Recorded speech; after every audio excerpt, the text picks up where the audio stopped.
Which film are you in this week? Looking at Silence of the Lambs. Right, play it. Just play it. Have we got a question? No, who cares? Who cares? Should Carl carry on? Play it. Right, Silence of the Lambs. The bit where Jodie Foster is having a chat. Good evening, Clarice. Alright. Just thought I'd come and see you. How very thoughtful.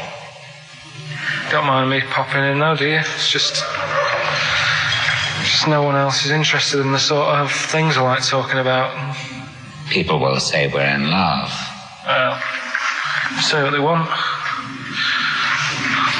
Did you hear the show last week? We were talking about gay people, if they should have their own toilets or not and stuff. That was good. Yeah, it's alright, wasn't it? Got a good debate going. Enjoy doing the show. It's a favourite part of my week, really, just talking about weird stuff and that. Oh, Clarice, your problem is you need to get more fun out of life. I have a lot of fun in my life. You know, come and see you and spend a lot of time on the internet looking up weird stuff. We're reading something about a hairy Chinese kid. There's another thing. There's a fella who no arms and legs. He's known as the Pillar Man. Everything you need to find him is right there in those pages. Bizarre magazine. Yeah, I get this. The hairy Chinese kid, what annoys me is he could sort it out. He could just have a shave, couldn't he? Do you know what I mean? No, he cuts. Does he? Well, he used some like Emacs stuff. Yeah, don't be getting funny with me, just because you're in a bit of a mood, right? You know you shouldn't eat people. Your eyes are bigger than your belly, I've always said that, so I'll see you later. Interesting. Atmospheric, moody, and the question is... okay, here I have it this. How many films have been made featuring the character Hannibal Lecter? How many films have been made? They haven't got time to phone in now, have they? No, they can email in, they'll have time.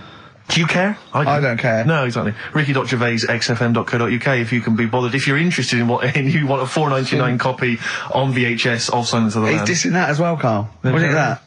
Bit annoying, but that's it for this week. But remember what happened when... No, it's not. It's 9 minutes to 3. How can that... Tell him, Steve. No. How can that be it? It's 9 minutes to 3. What's he doing? Is he playing a record? Carl, what can I do to get back on your quiz team? You're not. Right. Songbird Oasis, right. Send Carl a little present. Send him some essential oils or something, or, a little lavender pillow, or just a little message. Send him a little message. Tell him it's all worth it. He's getting all grumpy, aren't you? I just get sick of it, that's all. It's not worth going through the stress for 30 quid every Saturday. You lying little... You'd get more than 30 quid. Oh, not much more. Anyway, Steve, who's the winner? The winner is Mike McNulty. He correctly answered the fact that there were 4 films featuring Hannibal Lecter. There's a downer now, isn't there? There's a downer. I think it was you, actually. I mean, I don't know, Carl. It's not like I'm just trying to win myself a place on your team, but I actually felt that Ricky was really I gave him grapes. I thought Ricky was discourteous, if that's a word. I thought he was rude, aggressive, unpleasant. As one person emailed in, a dickhead. So, someone also said you were fat and talentless. I don't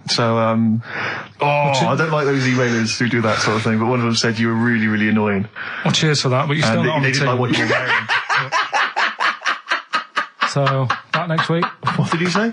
He went, cheers for that. Right, come on then, Carl. Right, so the film is Kes. You got to listen to it properly. At the end, there'll be a question about what's happened in there, so you got to listen, take it all in. I love the fact that in pole position, in positions 1 and 2 of his favourite films of all time, it's The Elephant Man and Kes. Yeah. That's brilliant. Yeah. Go on. All right.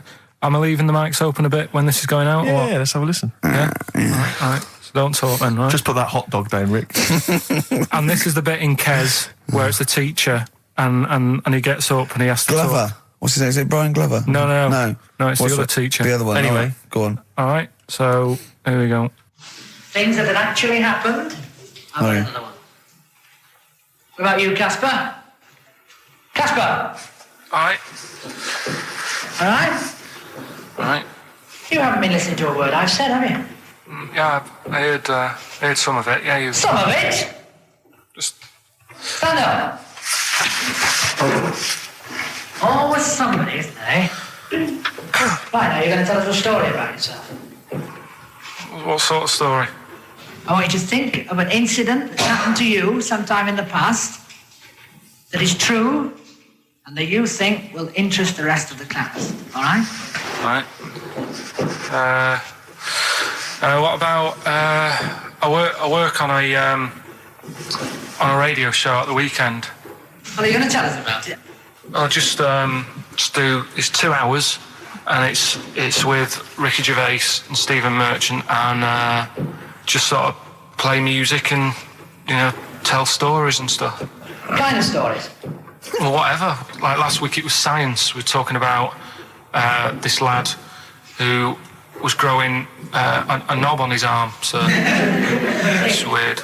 It's tricky, sir, because like with Ricky, he gets bored quick and he won't listen to the stories, and he'll start squeezing my head. All right. I'm not interested in what he does. That isn't normal, is it, sir? That. I mean, it sure is a bit gay. Is he? Just messes about, though. Do you know what I mean? I try and like come up with good stuff, like monkey news and like quizzes and stuff. But then he'll just, Ricky will just mess about. I mean, on Saturday he did it again. He squoze me head. How do you spell that? Squoze. S-Q. Oh, you're going to show it on the board? It's a new word to me. Squoze is S-Q-U-O-Z-E. Now tell us what it is. It's when he gets me head and he puts one hand on the back of it, right? And he puts the other hand on the front of it and he just sort of swivels it. Swivel, right down the front. Oh, swivel's not it's spelled S-W-I-D-R. How many times a day? How many times a day does he swells it? It depends what time he gets in. If he gets in about 12:30, he could get a good 3 in. But I think, I don't really want to talk about. You've done enough, don't you? Well done, Billy. Big hand of applause. That is the effort. Yeah. Wow. That's the best thing you've ever done, Karl. So that's Kez, right? Yeah. Got some good prizes there. Not bad, yeah, good stuff. Question is, how many times did I say Ricky can get? How many head squeezes can he get in before the start of the show? Right. So if you were listening properly, the answer's in there, right? And got some good stuff there. Got some DVDs in there and some CDs, including some Jimi Hendrix stuff and other odds and ends. Good stuff. Brilliant. Right. And just text in 83 XFM. All right. I'm excited, Steve. It's that time. It's that time of the week. Go on. Well, Karl's in a little film. Oh, that's what you're excited about? Yeah. Sorry, I thought you meant the show's almost over. Right? Yeah, no. Come on in, Karl. Right, so, I'm in One Flew Over the Cuckoo's Nest. Yeah. Took a scene from it. Yeah. Got to listen carefully in that. At the end, there'll be a question on, like, the clip that you've just heard. It's sort of like what they do in the Krypton Factor and stuff. So do you want to read out the prizes? Or just there's usual things. It's a couple of rock and roll albums. We got the. Why is it called One Flew Over the Cuckoo's Nest? I can't remember. I think it's explained in the book, but I don't remember. I haven't read it for many years. If someone knows, just a quick email to do. I'd like to know that. ricky.gervais@xfm.co.uk. You can win yourself, if you get the question right, the League of Gentlemen Series 3. We got that Rock and Roll Legends again, the Best of Blondie, a nature programme, and the Old Grey Whistle Test, Volume 3. So if you're over 50, you'll enjoy that. Yeah. And just if you haven't seen the film, it's just about like a. What would you call it? Well, it's a guy who thinks he's going to get away with prison by going into a mental institution. It was a new experiment, but he finds out he can't get out and he's sort of trapped. And well, people know it. Everyone knows what. Just play it. I saw it last week, so just play it. All right. Well, I've been observing you here now for the last 4 weeks, and I don't see any evidence of mental illness at all. Yeah, no, I'm not mental. I never said I was. I mean, all right, I got an E in history, but that isn't why I'm in here. I'm in here because I had to get away from the outside world. It was doing me head in.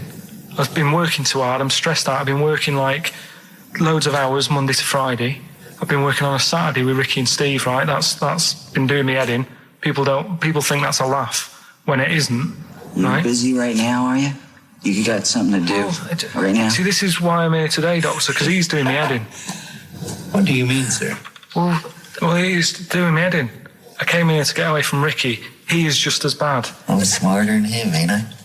No, you're an idiot, right? You're just... We're just good friends. No, we're not friends. And if you were a friend, you wouldn't be doing that to me, Ed. How do you mean that? Well, don't ask... Come on, I'll show you. Yes, Look what you've done. Get him out. Get him off me! Get him off! Now, just hold it right there. All right. You get off! Doctor, will you tell him? Murphy, don't hurt you, does it? Of course it does. That's it. Now hold on to it. Not too hard. You'll crush all the air out of it. He normally does it harder than this, but... No, just warming up. Warm it up. What's going on here? All right, be there.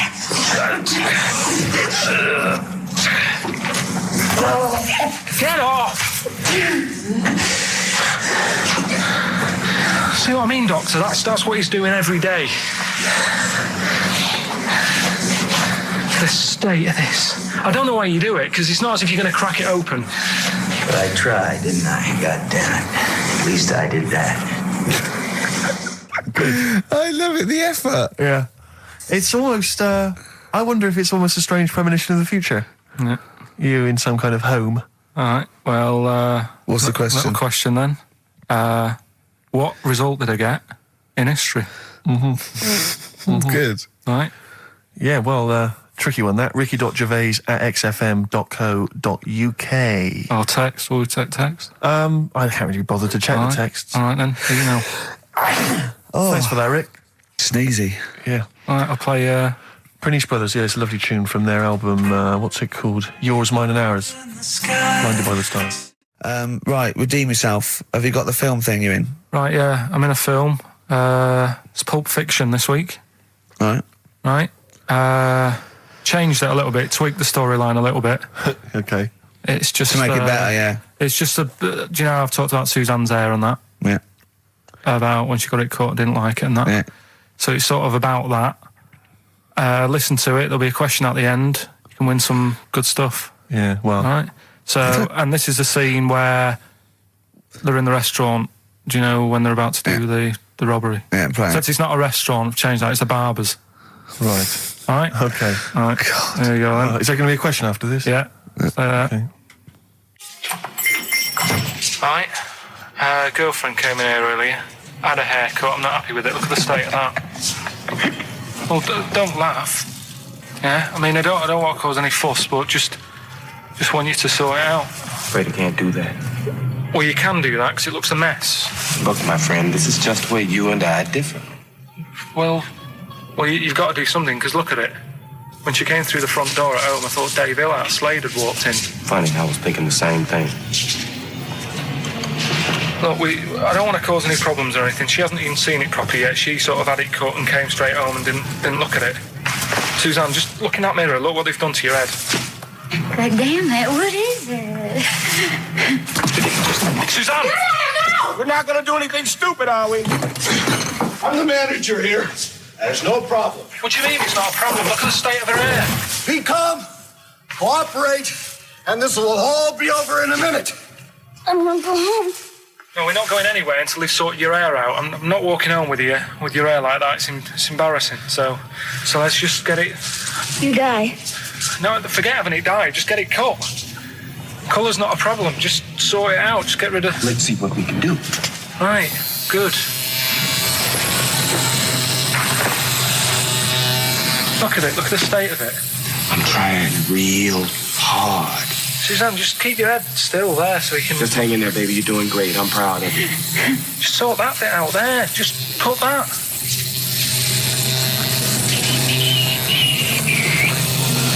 My barber says I've got the hair of a Chinaman. Have you heard that before?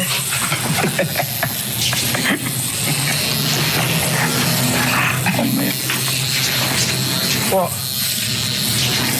What's so funny about that? Is it serious or what? freaking me out. If my answers frighten you, you should cease asking scary questions. It's almost over. There you go.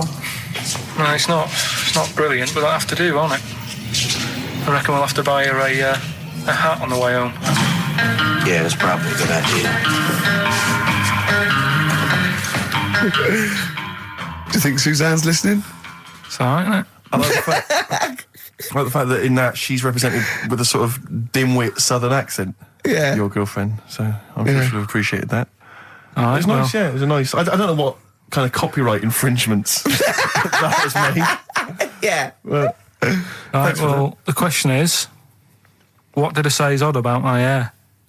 Odd about your hair? Yeah. Oh, well, Alright. yeah. Fans of the show will know that already, I'm sure. Yeah, so email in, ricky.gervais@xfm.co.uk, or, just email, actually. Yeah.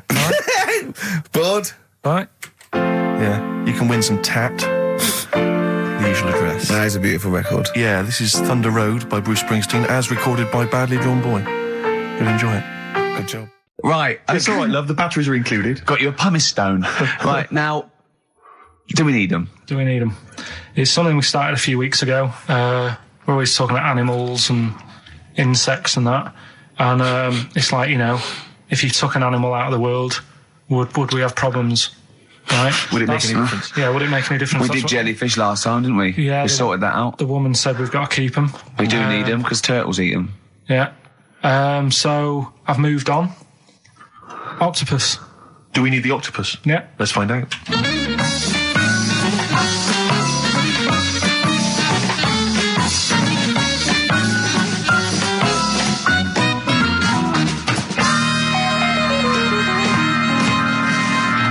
I'm working through a load of animals, right, that I'm finding out whether we need them or not, right?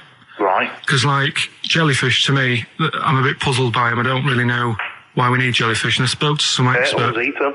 What? Turtles eat them. Yeah, I know, but do we need turtles? Do you know what I mean? It goes on and on, doesn't We it? need humans. Well, I might get to that bit, but I need to sort out the animals first. I've got a lot on. So the thing is, I've left the jellyfish. We know we need them, right? So octopus. Yeah. Right, I know they're pretty brainy. Incredibly brainy. A story that I heard, I don't know if it's true, but there was some science lab somewhere, right? Yeah. Where they had some octopus in it, and they had some crabs. Yeah. And at night, the octopus was like getting a bit bored on its own in the dark and that, and they sort of come alive in the dark, don't they? Yeah. They like the dark. Yeah. And the octopus had its eye on the crabs, and at night when it's dark, it was getting out of its little cage, crawling along the floor, getting in the crab's cage, getting them out and eating them. I don't doubt it. We put jam jars with the lids on with crabs in, and they'll open the jam jar and... You're joking? Yeah. Even I sometimes struggle with them. Yeah, we don't do it... you don't do it really, really tight, but... Oh, right, so they're not that clever then? Well, they would, if they were strong enough, they'd open it, but they're just not that strong. Oh, that's mad. Right, I also know that if they get hungry, they eat their own legs. Yeah. Yeah? Yeah. They're deaf. No, I don't know. I don't really know. Yeah, I know they don't live very long. They can squash themselves into small jugs. Oh, yeah, they can go in a demi-john through the narrow neck and that. Why do they need to do that? Because they're the sort of crevices and holes that they're hunting for crabs and things through. So, would they be better if they were smaller? Do you know what I mean? I don't know. I really don't know. Yeah. But octopus then, if Noah said to you, we're having a clear out. Yeah. We've got too many animals to look after and that in the sea, taking up too much room. Right. Do we need them? I think there's other less useful things in the sea than octopus. Limpets, they could go.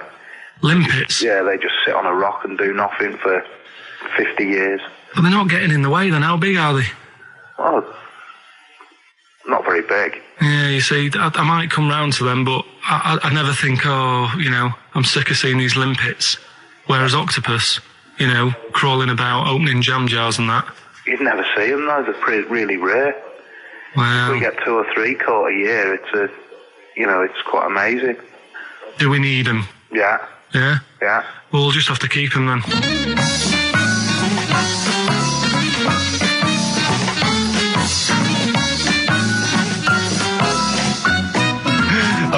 that Carl can confuse a scientist. Yeah. Yeah, because all systems of logic break down. I know. Even the scientist was going, well, get rid of Olympics. Yeah. Who was that guy?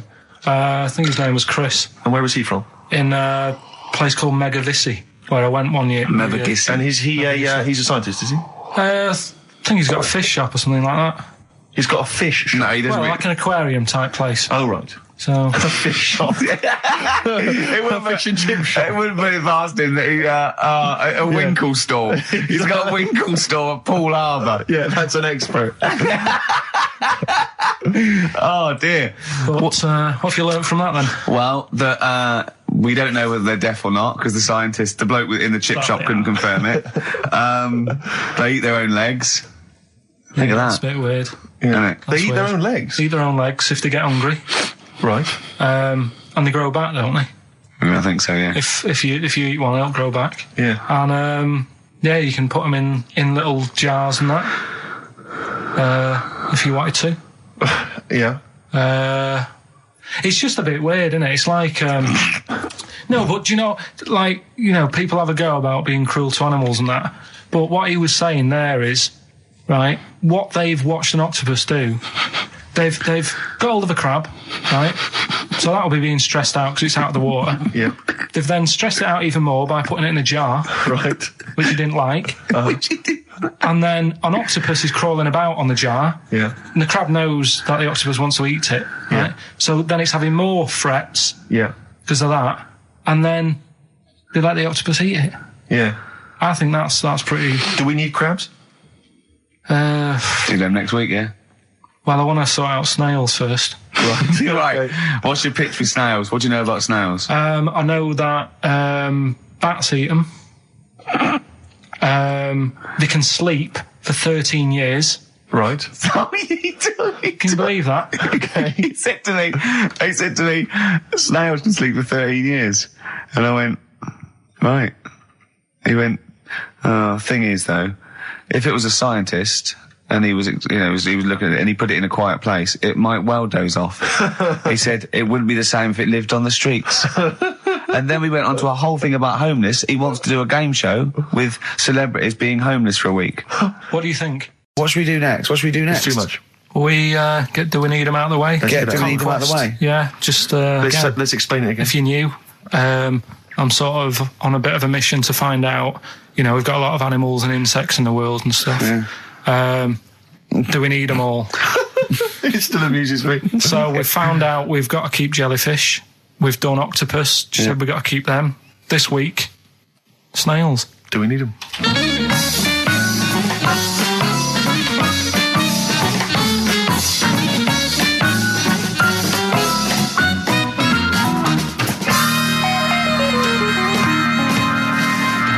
Just doing some research, right? I'm sort of working my way through different creatures and insects and stuff that's on the planet. Yeah. Right? And finding out if we need them or not. Right? Yeah. Do you know much about snails? Well, sea snails? Well, yeah. Snails in general. Don't know much about snails, land snails. I know a bit about sea snails, like whelks, top shells, that sort of thing. Would you say they're important? What sort of sense do you mean by important? Say if we had to sort of get rid of some animals and insects and that because we're running out of room. Right. Do you know what I mean? Because I'll tell you what I know about some snails. I don't know if this applies to sea snails as well. I mean, I called you today because a lot of other places are shut. Yeah. Right? So I know they like to eat stamps, apparently. The glue on stamps. They love it. Right? Right. Apparently a lot of letters and stuff aren't getting to where they're meant to be getting because snails are crawling into letterboxes and eating the stamps. That obviously doesn't apply to the sea ones, but that's a problem they're causing. All right. Were you aware of that? No, I didn't know that. Bet you're glad you answered the phone today. Right? They love beer. Beer, yeah, who doesn't? And also, I don't know if this is right, but I heard that they sleep for 13 years, or can do. Right, I wouldn't know if they can sleep for 13 years or not, but... I mean, sea snails are pretty important. Yeah, they do quite a good job in the sea. They graze on algae and they provide food for other animals. I mean, you can say that about any fish. You know, Oh, any animal, why do they exist? Would you be upset if, someone said, we're getting rid of them? Oh, yeah. You would be? They're an animal, I wouldn't... Forget being like favouritism and all that I get for them, right? There'll be other things knocking around you can sort of spend your time looking after. You'll still have a job. Don't be worrying about that. Because I'm not going to get rid of all the fish. Jellyfish need looking after, so you're safe. Yeah. But do we need them? Come on, there's loads of people saying, come on, we've got to move on through the animals, and you're holding them up saying, well, I want to keep them. Well, who's saying we need to... That just sounds a bit crazy to me. Just imagine. Do you know what I mean? And they would come to you because you're working in an aquarium, so they'd be asking for your advice. Right. And you're slowing it down. Well, they asked for my advice and I'm giving it to them, so, that's what I think anyway.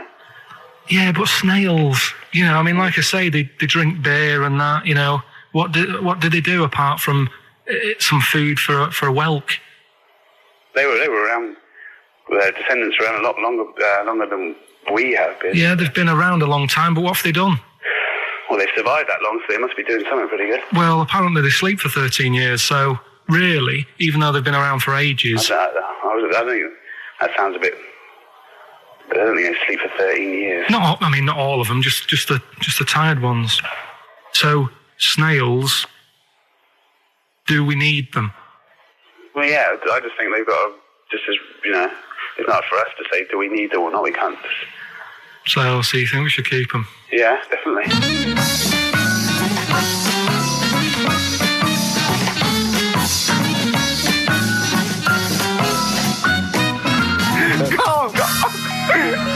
Carl, I'm proud of you.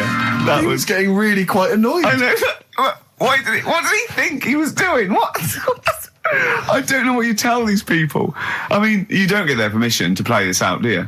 You just don't say the that. thing is, right, I sort of told him what it was about, but we won't say who he is or where he works, because it doesn't matter. I just needed to speak to someone who knows. I know the fact that you were trying to get an answer out of him by suggesting that he would be safe, because he could look after jellyfish if he gave the okay to destroy snails. He was getting livid, you can tell. Oh, God. Brilliant. Carl just remembered, we've got Cheeky Freak of the Week to fit in. I don't know what to do. What's your Cheeky Freak of the Week, quickly? Just throw that away. Right, well, it's just like, we look at Cheeky Freaks. Is this show offensive in any way to some people, do you think? Ding dong.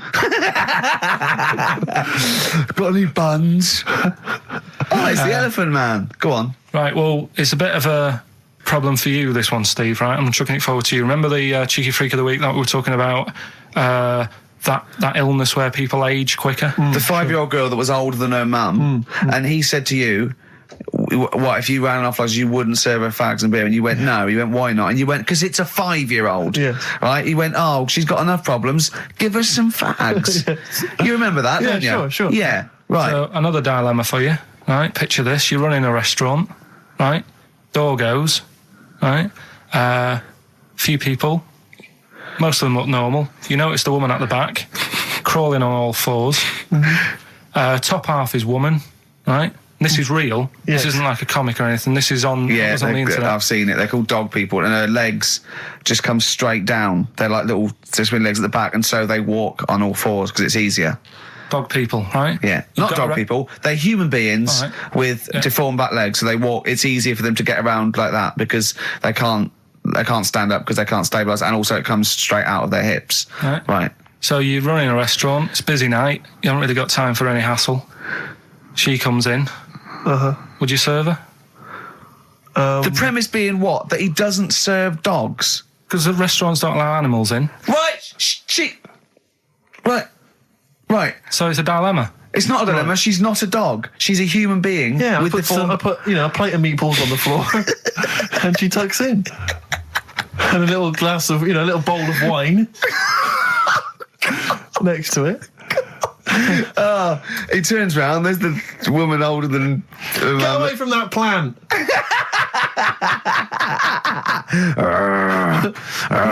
Is service included? Oh, dear. Talking of cheeks, Carl, have we got another instalment of Cheeky Freak of the Week this week? Yeah. Have we? Excellent, look forward to that. Have we got a Cheeky Freak of the Week? Do you want one? Yeah. I think we should have a jingle for this. Okay, I've got a jingle. It's very similar to Chimpanzee. Chimpanzee that? Yeah. Well, let's hear it. Okay. Oh, cheeky Freak of the Week. Brilliant. Yeah, no, I think that's excellent. So, cheeky Freak of the Week. You've spotted a freak This is where somewhat, I think, offensively, you pick on someone who's not like other people and say it's your favourite freak of that week. Yeah, I remember we had the woman whose legs look like the hind legs of a dog. We've had the little fella with the aging disease with a little head playing the piano. That was your favourite. I think that's your probably freak of the year, isn't it? It's a pretty good one. So what's this? Is it a man with a horrendous injury, or is it a congenital birth defect, or what? Yeah, but you put it like that, and now it sounds like I'm being tight. It sounds like I'm being out of order. But I'm just giving him a mention. Just giving him a big shout out. Right. There's quite a lot going on in the freak world. There always is. You've been visiting hospitals the last week, have you, when we were away? No, there was a thing on a website. This isn't even the one that I've picked, so this is just a bonus. This is a bonus freak. Yeah, go on then. This is a free freak. Right? It's a fella called the Lobster Man. The Lobster Man, of course. Again, good name. You know what you're going to get. Yeah. What are you going to get? Some succulent meat. I like the idea that the vicar on the christening suggested that. I know you want to call him Mark. Can I make a suggestion? Yeah. Look at his hands. What's his name? Mark Michael Webster. Right. Right. Have you thought about a nickname?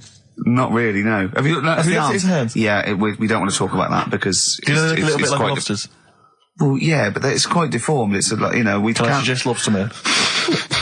That's terrible, Vicar. That is terrible, Vicar. Pidgey. Go on then. We're going to see. This is what the sort of feature you come up with, Carl. So, Lobster Man. There's probably people listening now with, lobster feet. Right. Lobster hands. So, Squid Boy. So, Lobster Man, what does Lobster Man do? Does he fight crime?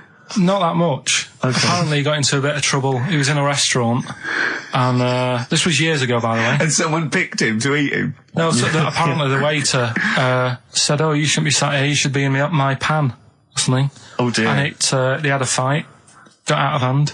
Yeah. Got out of claw.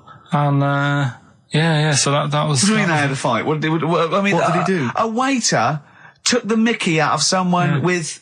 No. No, can I just make clear? I'm assuming his hands look a bit like those of a lobster. Yeah. Yeah, well, it's fused, so it's just like two big fingers. They're fused, I assume, probably in the womb, and they're just like, instead of like having 5 digits, they're fused in it. But he can pick stuff up, can't he? Yeah. What does he pick up? He mainly eats crabs and jellyfish, doesn't he? Yeah. Yeah. So he was having a fight with the waiter, he snipped off his nose.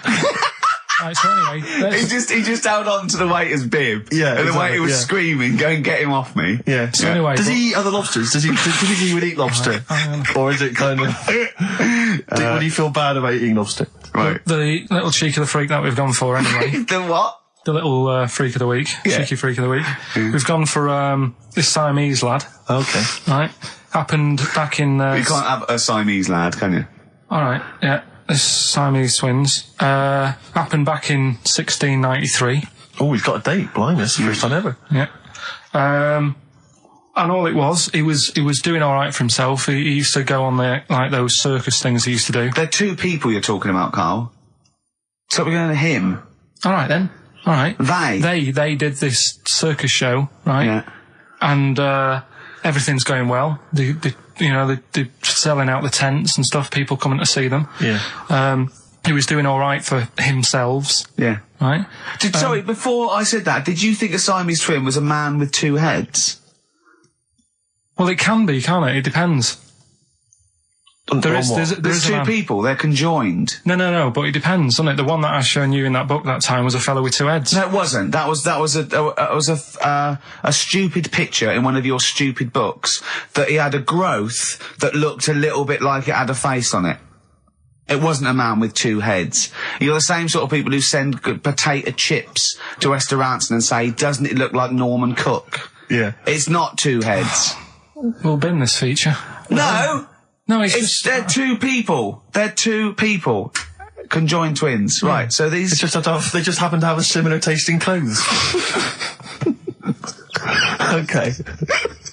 Anyway, so they were doing all right, and it all went wrong when he crossed the road, got run over. The lad with two heads got run over. That's it. What? How is that Cheeky Freak of the Week? Just because he got my interest, and I kind of thought, why didn't he just look both ways?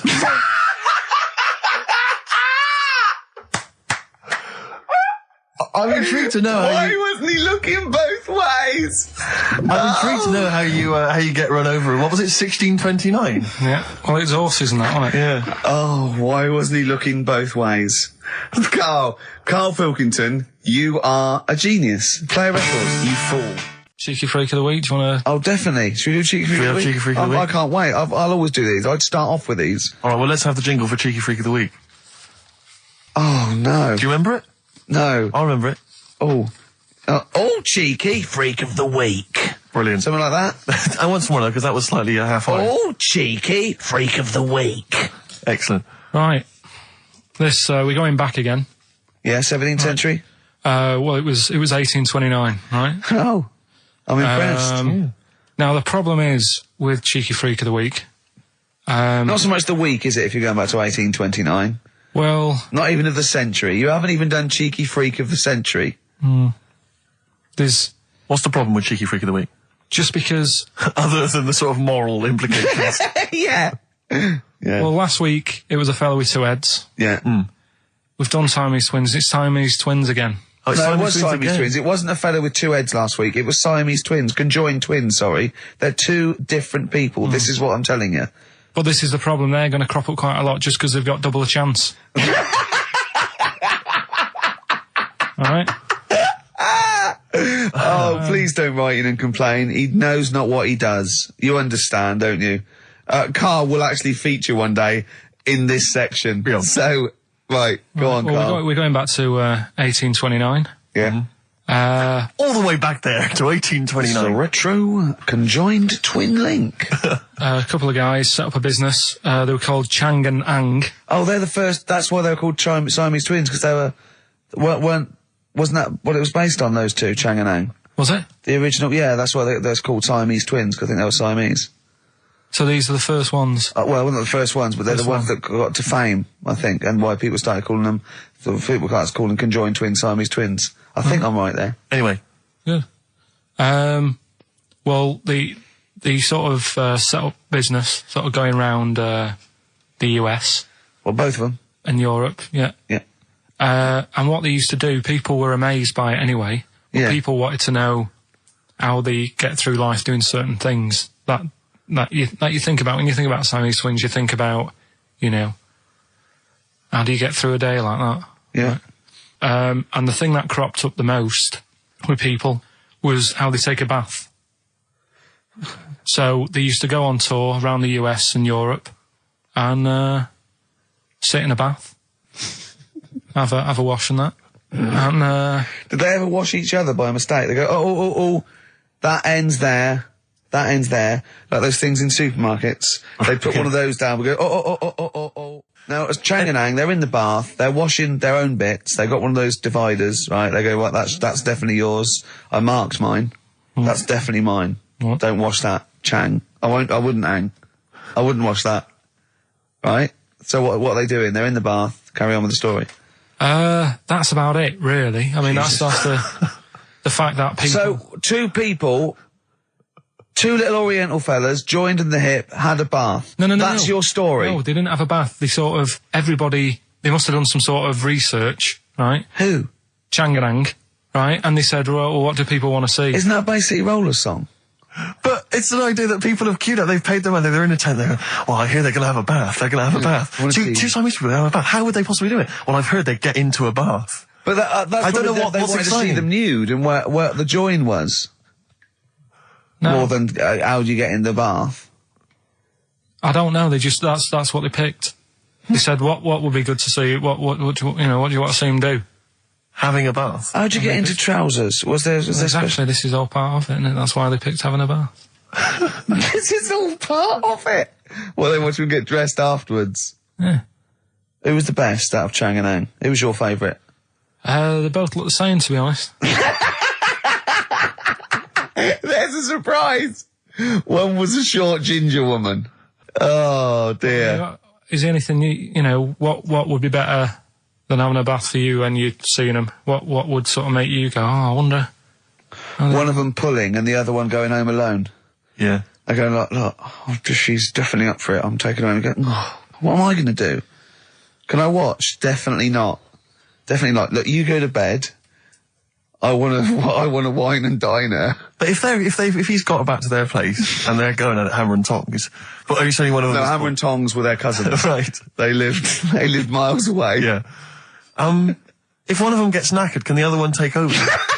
God, I think we play a record. That annoys me. What? That sort of being at it all night.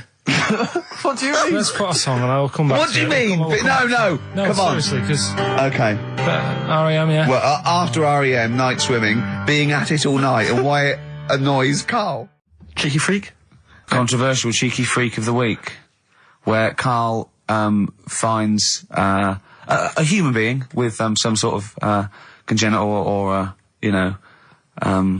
imposed deformity, or So and we talk about that in a wry way. Do you think that's big and clever?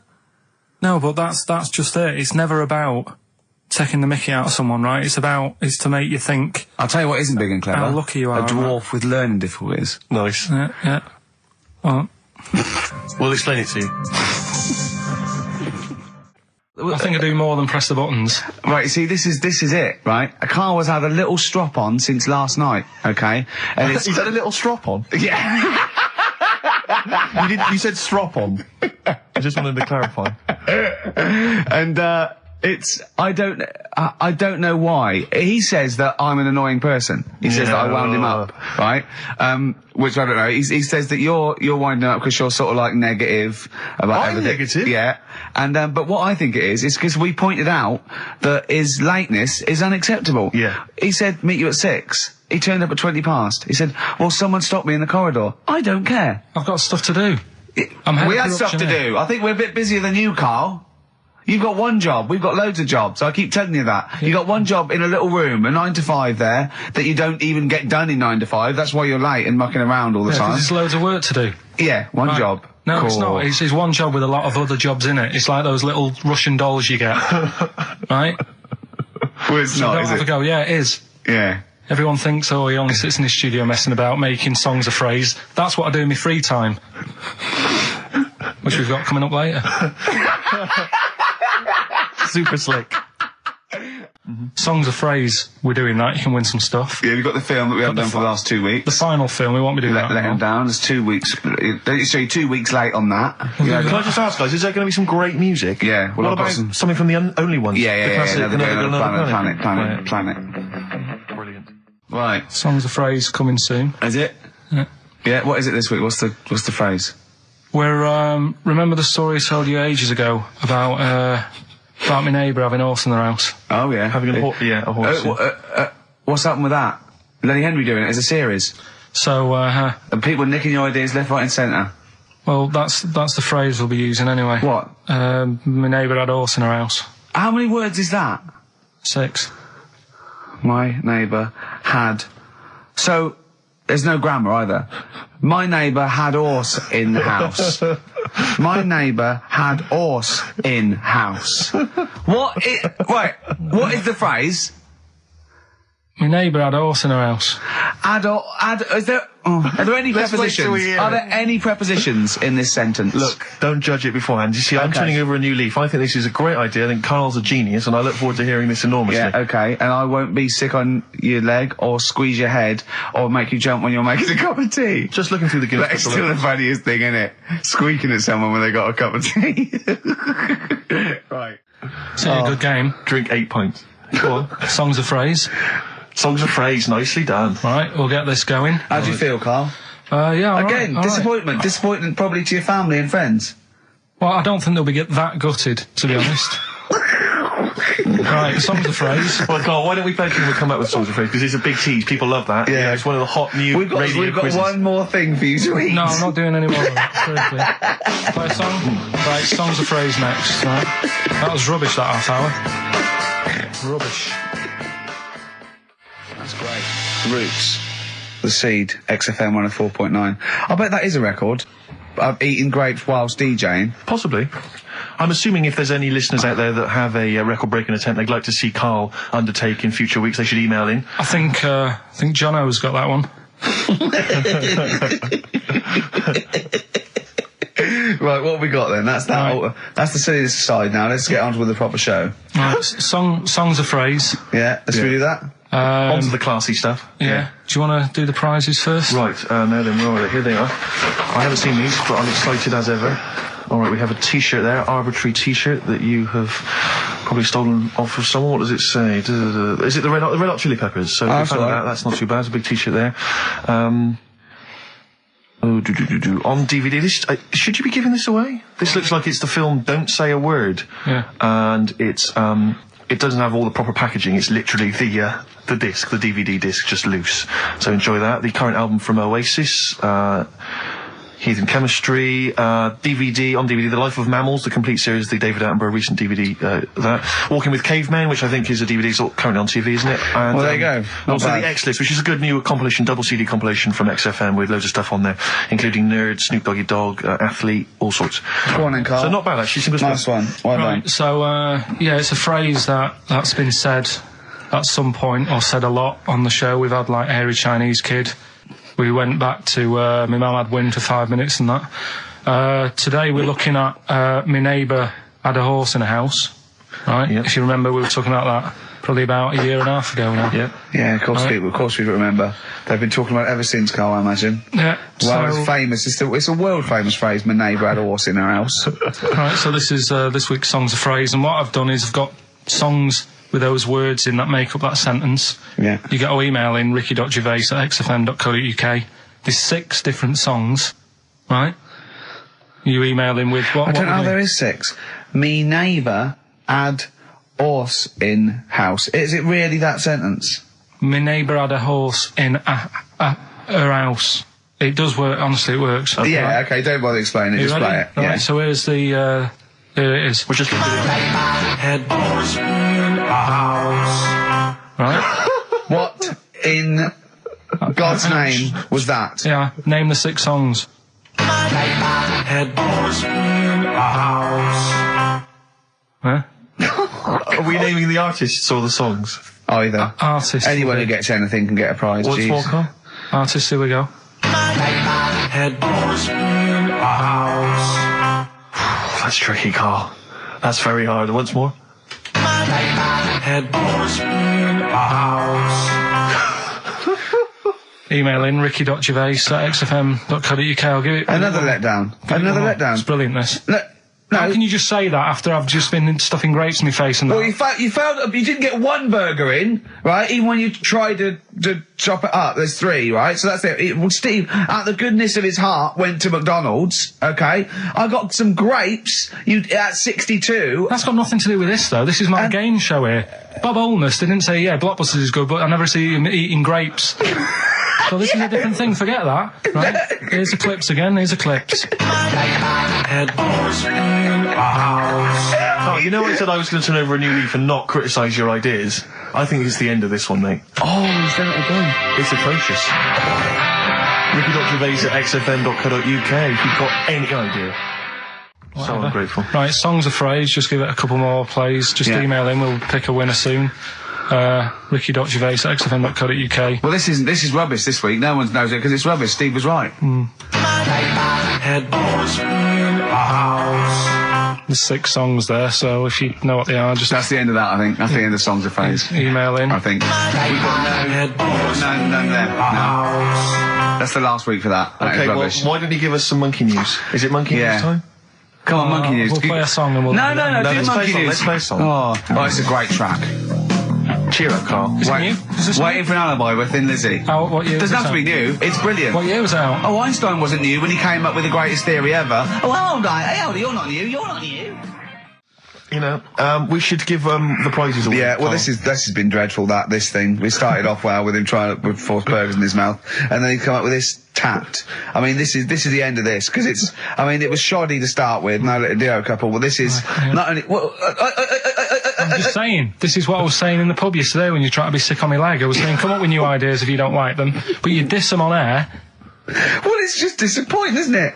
And right. What's that? I was disappointed when I was choking before. We were disappointed as well. Yeah, you didn't try. You didn't try with the grapes. You were just like chewing on that. You meant to just throw them in and swallow them. Songs of phrase. It was 6 songs. It sounded like this. Boring. Right, what are they? Just give the answers. 6 songs there. We had Lionel Richie, My Destiny for My. Tricky. Neighbour. Oh, that's XFM. Ooh. My Neighbour was Space. Yeah. Neighbourhood. Had Harry Connick Jr. Had to Be You. Yeah. Right. Had the Neighbour had a horse. America. Yeah. Had a horse. In was Lisa Stansfield with pathetic. In All the Right Places. Oh, pathetic. Did anyone get that? No one got that. So that was pointless. All right. Well, the most anyone got was 3, and so we're going to give it to Deborah, and that's possibly Deborah and Kate. They got at least 3 of those. So well done. Well done. Yeah, there's prizes on the way. That's the end of that. What have we got? What are you providing then today? Have you got a quiz for us? Yeah, we've got what's her name if you want. We've got what? What's her name? What's her name? Is that a new one? Don't know. Yeah, what's her name? Yeah. What girl am I thinking of? Songs of phrase. We've got that coming up. All right. Yeah. Okay, so quiz time. I know everyone's been looking forward to this. Which quiz is it? Well, we're going to play along because he's done Songs of Phrase where he cuts up bits and pieces from records. You have to guess the title or the artist, and makes a well-known phrase, i.e. a phrase that we've said a lot. And the challenge is that me and Steve have got to try and work out what it is as well before we will tell you the phrase, but let me just see if I can guess. Play it. Tell me why, tell me why, tell me why. Play the game of swing. Right, I know what that is. I didn't hear it. Can you play it once more for me? I know what that is. Right, it's why don't they play the game of swing ball? Because that's what he said when he turned on and saw people in wheelchairs playing tennis. And his point was... Tell me why, tell me why, tell me why. Play the game of swing. Oh dear. That is so naughty. This show's been a bit naughty, I think. I don't know what's happened to us. I think it's like sort of end of term sort of madness, but I think we've got to calm down here. We've been a bit naughty there. We said, bloke with 2 dicks. We said Chinese people don't talk properly, which is a little bit... offensive. Yeah. Know what I mean, Carl? Well, they don't know. Right, okay, let's leave it now. Okay, stop there, Carl. Carl does not necessarily reflect the opinions of XFM or any other human being. If you think that me and Steve have been being offensive, we are strongly behind the guise of irony, satire, and ignorance. Carl only has ignorance and hate. Yes. No, but as long as you say something good about someone, you can also say something bad about them. How does that work? Go on, and give us an example. Well, Chinese. Yeah. Yeah? Great people. Right? Good. The women really good looking as younger people. No! What are you doing? I'm just saying, as long as you know what I mean, there's good and bad and everything. For every what are the old ones like? Yeah, they don't age well. What do you mean? The fella in Karate Kid, the teacher, is only about 36. We started this. Oh. Fact. So, songs of phrase, email in, ricky.gervais@xfm.co.uk, right? I mean, I have to say, Carl, this is very tricky this week. You've got some very obscure sounding songs there. Yeah, just all we want is the artists. I think just the song, Carl, mate. I think that's hard. Yeah, the artists. Just the artists, I know. Okay, so these are the prizes this week. Well, let's play it again so they can hear it. Try and work out all the different artists. Yeah, why don't they play the game of swing ball? Right. Tell me why, tell me why, tell me why. Play the game of swing. Right. That's tricky. It is tricky. That is tricky. That is good. But there's some great prizes, including, Carl, I can't help but notice, torn from the current, well, I think today's issue of the Daily Mirror. What, he's giving away a giveaway? It's a free CD from the Daily Mirror, which you can buy it, you spend 30p on the Mirror, you can get this anyway. But it's still in the piece of plastic that it came in. I love just that. ripped. Anyway, there are some other treats. Oh, you'll be loving getting that through the door. So there's the Jingly Jangly Sound of Summer, Good Vibes, a 2-CD set featuring music from Crowded House, R.E.M., Simon and Garfunkel and the Beach Boys. I'll tell you what, I've thought of another game. We can put Carl's into theory, right? I can tell him a sort of like a person or, you know, a people or a place, right? Or a profession, and he's got to come up with a good and bad. A good and bad thing. It is dicing with death. Yeah. Are we ready to do this? Well, listen, if we're quitting in the next couple of weeks, then who cares? Okay. Good and bad, right? Well, hang on, whoa, let me just tell them, we're on the prizes here. Alright, okay. So now 55. I know there's a lot of XFM listeners who are going to be looking forward to the likes of S Club 8 and the Fast Food Rockers. They're all on there. I can't wait. What is their second single going to be about? The Smashing Pumpkins. This is quite a good little compilation of sort of B-sides and live performances and stuff like that, which is not bad. The best summer holiday album in the world ever. I think we've given that away in the past. All sorts of stuff on there. Plus the director's cut of True Romance on DVD. The Tarantino scripted. Oh, it's a great film. Tony Scott directed movie. So there's some quite good prizes. Just play it once more. So email in ricky.gervais@xfm.co.uk. Why don't they play the game of swing ball? Just the artist, yeah? That's all we're after. Yeah. Right, Tell me why, tell me why, tell me why. Play the game of swing. Very tricky. Brilliant. Very that is tricky. Brilliant. Alright, bung the song on now. What? Let's put a song on. Bit of Pharrell Williams. Yes. Good and bad. Good and bad. Old people. Pharrell Williams featuring Jay-Z, that's a new single, and then Frontin', that's released on the 4th of August. It's made me sort of feel funky, but in a chilled out way. Yeah, that's perfect. Do some adverts though, just that would really help you. Yeah. XFM. Darkness. I believe in a thing called love on XFM 104.9. Ricky Gervais, Steve Merchant, Karl Pilkington. Karl set the ball rolling with songs of phrase. Why don't they play swing ball? Referring, of course, to people in wheelchairs who play tennis, because he was disappointed they weren't getting around the court quickly enough. So why didn't they play swing ball? Yeah. Brilliant. Someone just emailed in saying because if they hit it to the top, they wouldn't be able to reach it to unravel it. Exactly. Which is a good point. Yeah. But I mean, nonetheless, good and bad in people in wheelchairs? Do you want to do that? Good and bad. Good and bad things about people in wheelchairs. Good and bad. Yeah. Suppose. Don't know really. They take up less room in cinemas. They've got their own seat. Good. That's good, is it? That's a good thing. Yeah, good. Yeah, well done. Well done. And what's bad? Don't know. I'll have to think about it. Okay. But well, let's leave that, eh? You started it.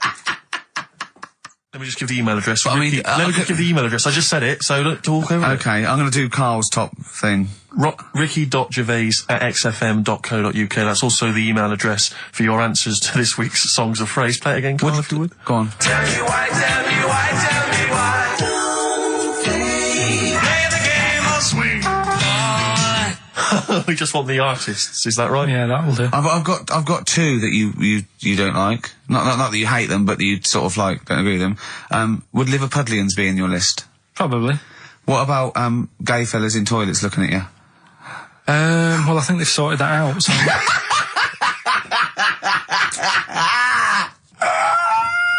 One of the prizes this week in Carl's goodie bag features this song. Play it, Carl. It's the Monkees. Pleasant Valley Sunday. God.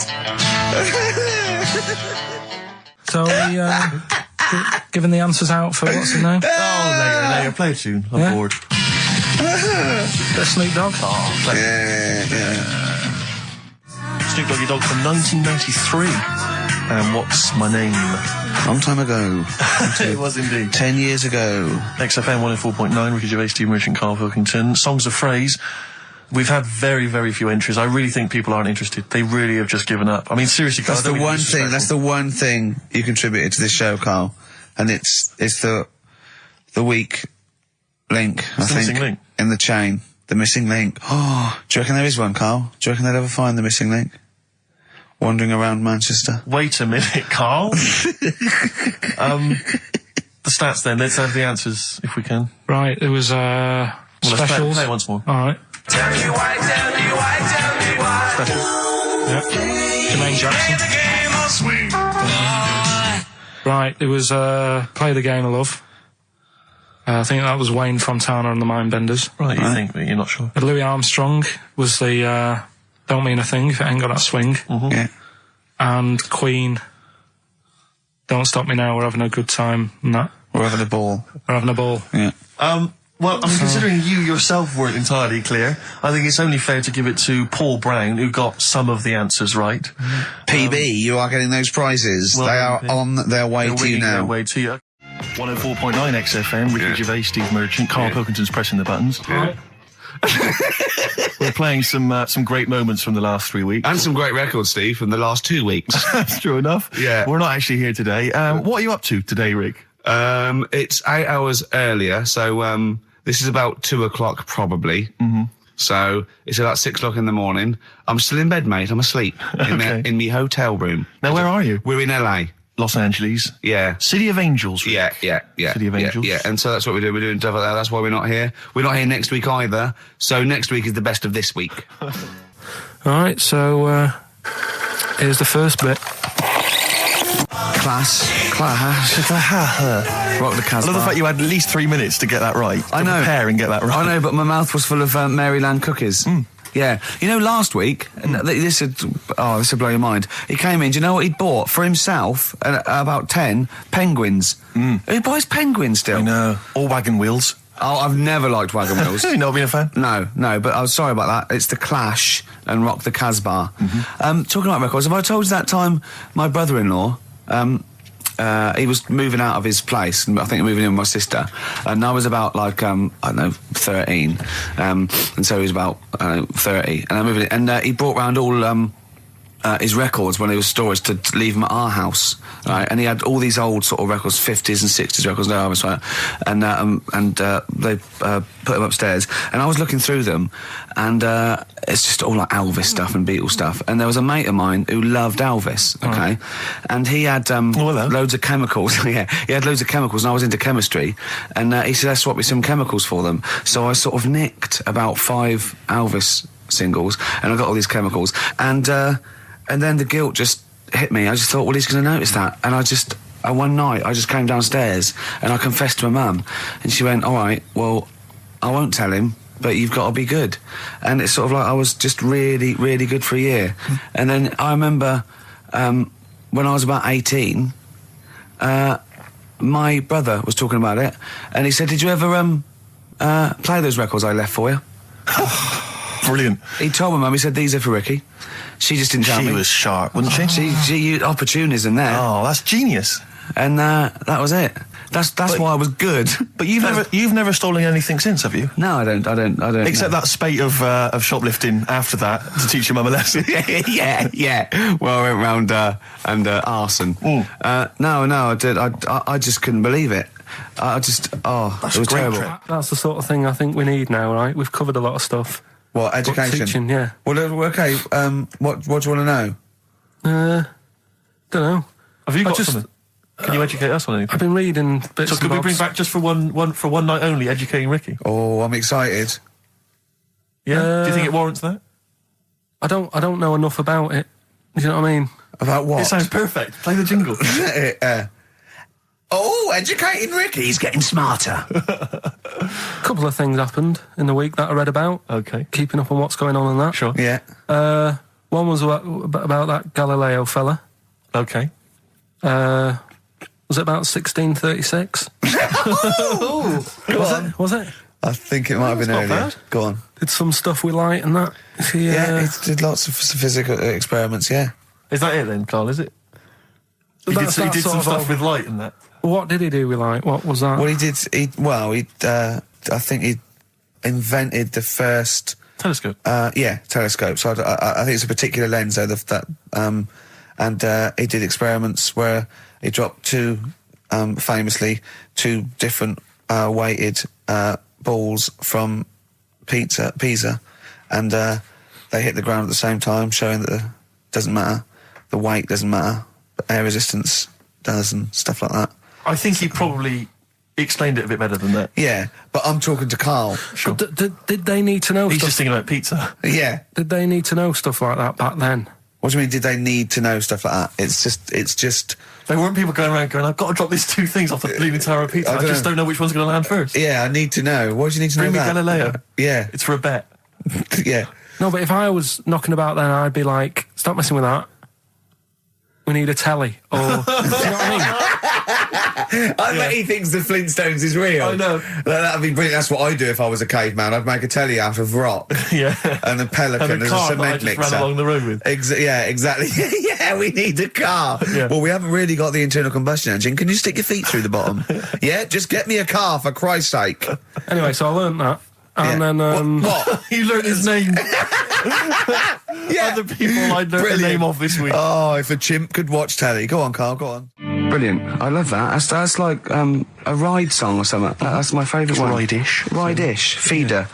Just the way I'm feeding on XFM 104.9. Rick, quick question for you. I'm thinking a lot of people maybe are tuning in for the first time because of the advertising campaign. Sure. Should we reintroduce Karl again? I know we've done this a few times in the past, but just worried that people are going to not really kind of get the measure of him. I'm Ricky Gervais. I'm the one off The Office. Yeah. Steve Merchant. He's not the one in The Office. He's not Gareth. Some people think he is. He's got a funny, weird West Country accent that actually Mackenzie was affecting for the role. Steve wrote it with me. He's the tall, lanky fella. Karl is our sort of, I say producer, but he's the one that pressed the buttons because I was too... body. Yeah, but I mean, it was just because I was too big to run the desk. Yeah. I used to have to do. Literally too big. You couldn't get there. Yeah. And then we discovered that, he looked a bit like a boring sort of, all right, yeah. But then when we sort of, poked him with a stick, he came up with, he doesn't realise, but some of the I think, some of the funniest extraordinary things I've heard. Say hello, Karl. All right. Yeah. Well, classics, I think, so far that have gone straight to the list include, have you ever used a Y front correctly? Yeah. Brilliant. You never see an old person eating a Twix. Eating a Twix. These are sort of things. He's back on his campaign to get rid of jellyfish. Why is that, Karl? Oh, did you see the paper yesterday? Go on. There's a jellyfish, right?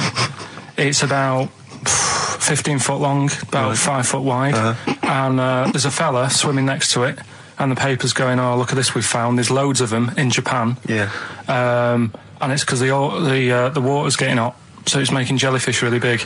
Oh, dear. How's the campaign going to get jellyfish get rid of them? What's your point about jellyfish? They don't do anything? There's no point. They get in the way. It ruined me holiday, because I got stung by one. Yeah. But you think the same thing about Liverpudlians, and we can't just go around, wiping out things that ruin your holiday. Well, let's do the jellyfish first. And then we'll move on to the Scousers. Yeah. But yeah, I don't know what they do, and I'm trying to look on the internet. I've been busy this week. You're jellyfish now, not Scousers. Yeah. I don't know what they do either. To sort of try and work out what would happen with the sea if it didn't work, because they say if there's no... See, this is what we're talking about. Let's do it. People who listen for the first time, they've got to listen to every word you say. You want to find out what would happen with the sea if it didn't work? If jellyfish weren't in there, do you know what I mean? Because stuff like coral, apparently the sea would be in a right state if you didn't have any coral in it. Fish, do you know what I mean? I always worry about how many fish we're sort of eating. Because you go past... Sorry? No, do you know, you go in Marks and Spencer's or Selfridges... There's loads of fish in there. And there's really fancy stuff that you think they've killed that, and it looks good on the counter, pretty impressive. Yeah. But is anyone going to buy it? Yeah. Do you know what I mean? It's a big, a shark sat in ice. Yeah. And you go, they've got a lot of fish... You sure you won't go around the Tate Gallery? No, do you know what I mean? I've never seen a big shark sat in ice in Selfridges. They do it. And it's you go in the morning and you can go back at night and the same shark sat there. Yeah. And it's... So you know it's the same shark, do you? It's the same one. So what, same face? Are you sure he just hasn't lost his mum? And he's just he went shopping with her Christmas shopping and he's just he's stranded, he don't know where, he's just waiting. You know I'm right. I've never seen a shark in Selfridges. Well, all right, then say maybe that's one day a week, but on other days they'll have like... Shark Monday. I think, sandwiches. Today at Sandwiches is Shark Monday.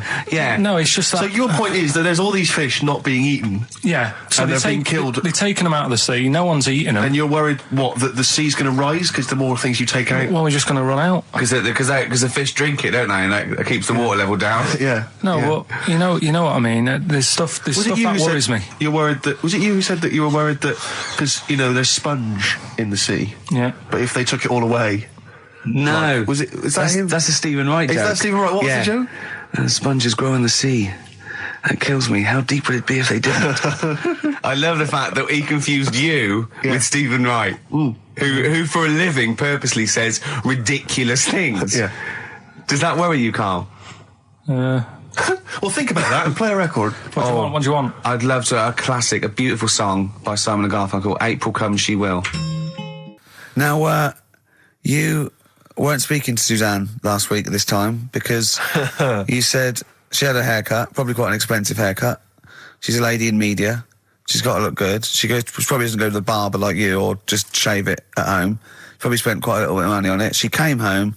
She thought, well, my sweetheart, my lover, my sweetheart, you know what I mean? The man in my life is gonna love this. Well, he adores everything about me. He's gonna love my hair. She walked in. Hello, Carl. All right. You look like Dave Hill from Slade. Is what Hugh said to the poor woman. And then talked about it on air. She was furious about that. So what did you do? Carl?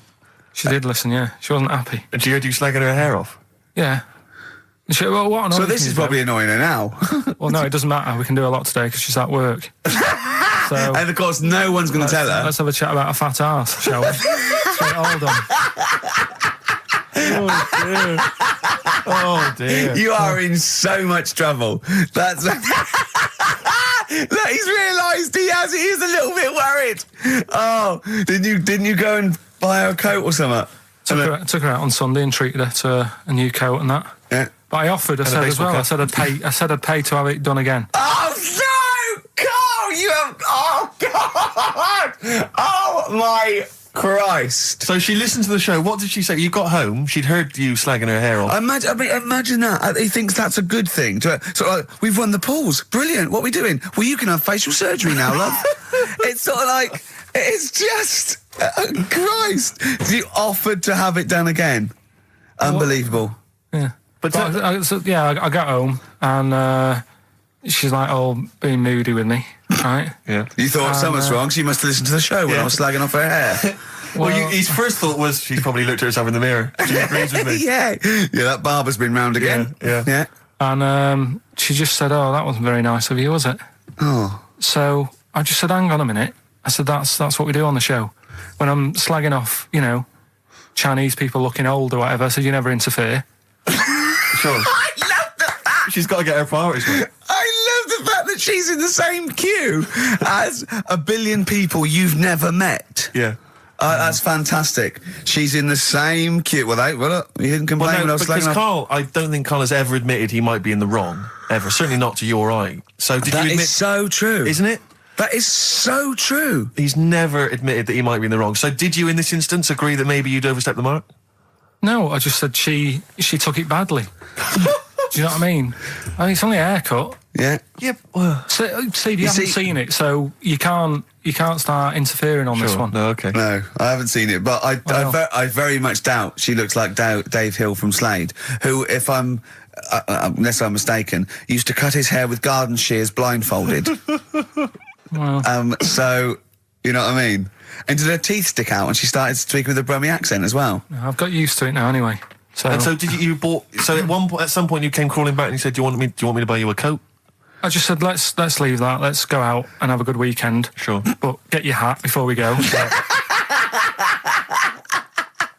And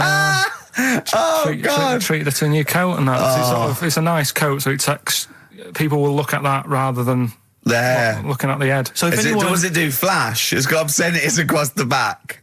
If anyone who knows Carl's girlfriend is listening... Tell her. And maybe you're a work colleague and you're listening to the show. Because I think this is terrible. Get her to phone him now. Get her to phone him now. I mean, get her to phone on the XFM number. What's the fat ass complaint line? Because you are in deep shite. XFM 104.9 of a Saturday. Ricky Gervais with me, Steve Merchant. Hello there. But we're not here. No, we're away. So this is the best of, and I hope you're enjoying it. We certainly are. Made famous, of course, by Jimi Hendrix. Yeah. That's All Along the Watchtower, as originally done by Mr. Bob Dylan. On XFM 104.9. So, Carl, just take us through the moment where you gave this gift. Firstly, so you went into Boots, right? You thought, all right, 100 condoms, brilliant. Okay, did you wrap it up? I don't know if it was 100, probably 80. Right, okay, yeah. Right. You don't want to go mad, do you? Wrap them up. I'm just resting easy knowing that he's not trying to breed. Right. No. Yeah. So, I got her them. I got her Grease on DVD, because she's always watching that. Yeah. Right? Yeah. So just think of when her mum said, what did Carl get you? Some condoms and grease. I was going to say, I'm glad he said on DVD. And, she was surprised anyway, right? Because I bet she was. No, when she got she was thinking like jewellery. No, right? that showed her. That surprised you, hasn't it? All right. So hang on, wait a minute. You thought it was a holiday, didn't you? Yeah, look at your face. You don't know me at all. So hang on. So did you give these on Christmas Day? Right. What happened is she got in from work that Saturday, right? And I said, look under the tree. Knackered. At least it's Christmas. Yeah. At least I'm going to get a little bit. I said, look, you got some stuff under the tree, right? So did you give her a sugar lump? Right, she was really chuffed with that. But she said she was a bit puzzled because I didn't know we had any wrapping paper, right? So I ended up using wallpaper. You didn't take it off the wall though. You had some. No, it was some left over, right? So she said, "Why have you used wallpaper?" I said, "Well, I didn't have any paper, and you were getting in a bit, and I wanted you to have a surprise." So she said, "Can I have a feel of them?" I said, "No." Present.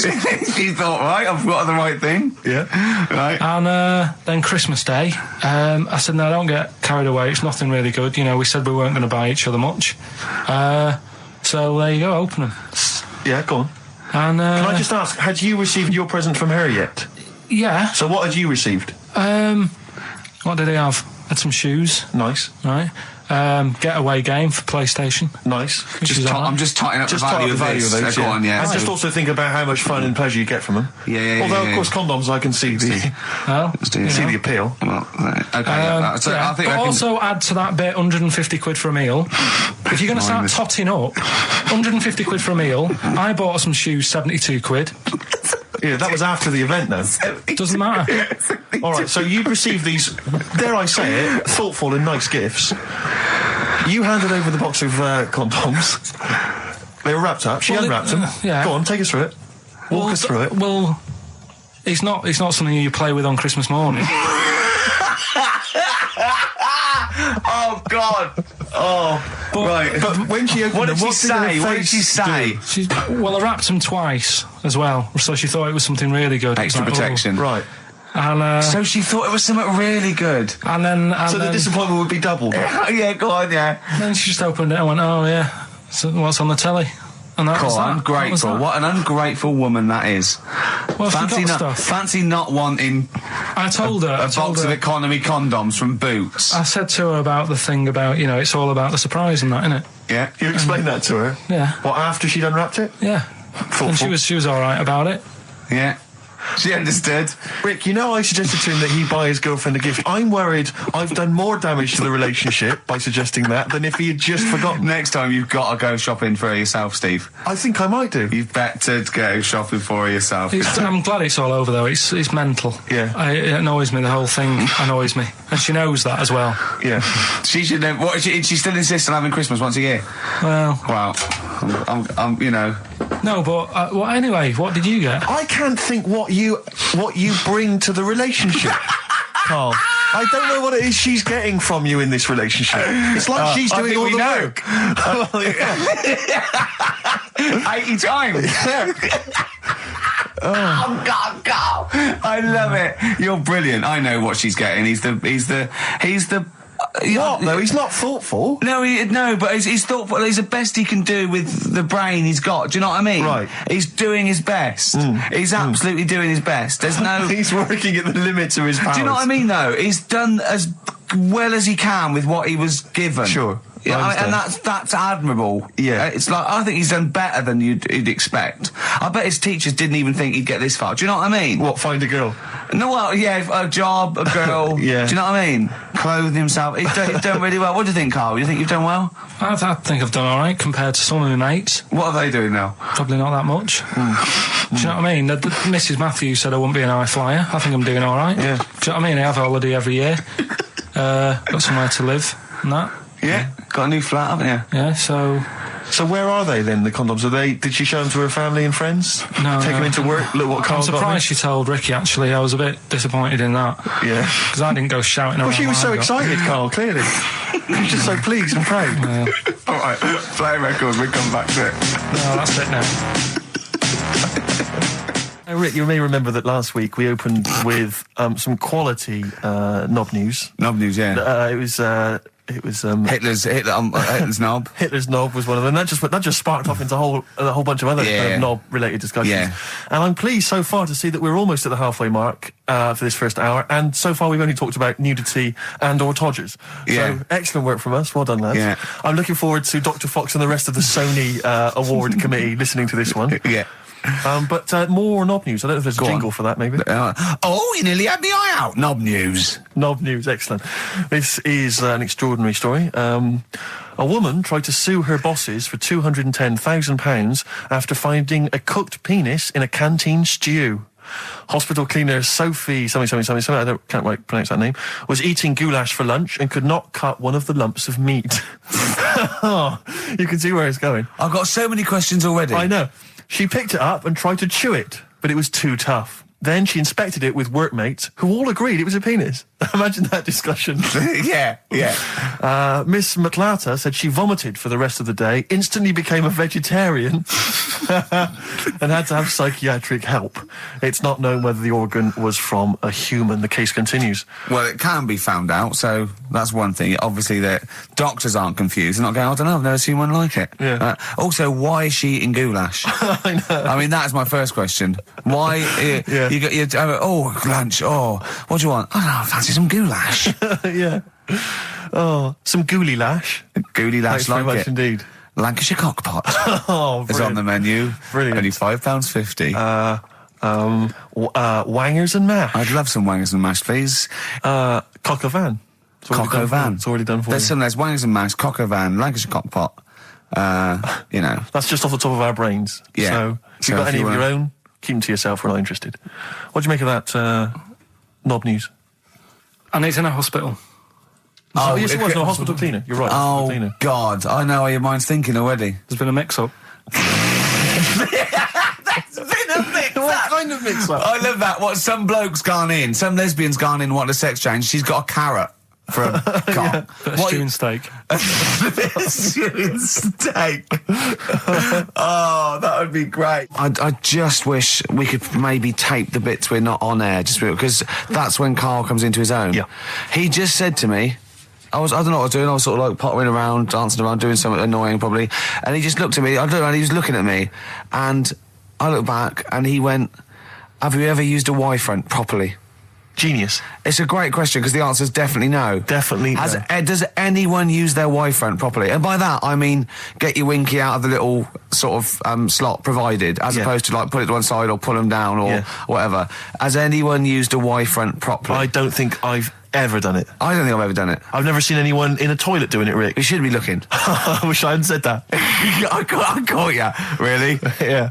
That's actually how you prove people are gay. Yeah. Get them into this conversation. Yeah. It's a trap. Yeah, it's a trap. It was the trap. Yeah. I'm not gay, by the way. Yeah. You didn't prove I was gay. I double bluffed you. As I knew the old gay trick. I thought it was the old gay lord say no thing. That is another method. Yeah, there's innumerable methods of doing it. That's how Oscar Wilde was caught. Yeah.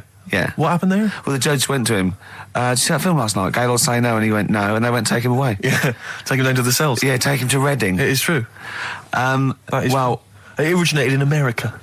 Yeah. So many of these things do. It's a brilliant point, Carl. I'd like to hear from anyone listening who's, and I mean, they'll just lie, wouldn't they, I suppose? Yeah. I don't even use sort of flies. No. Usually. I sort of pull my Y-front, my sort of tracksuit So that's why I wear sort of like elasticated waistbands all the time. Exactly. Just sort Speed. of like... Yeah. Yeah, you got to get in there with the minimum of effort. Yeah, and out. Sure. Often I won't shake. No, oh no. To my detriment, because it often leaks out a little bit later, doesn't it?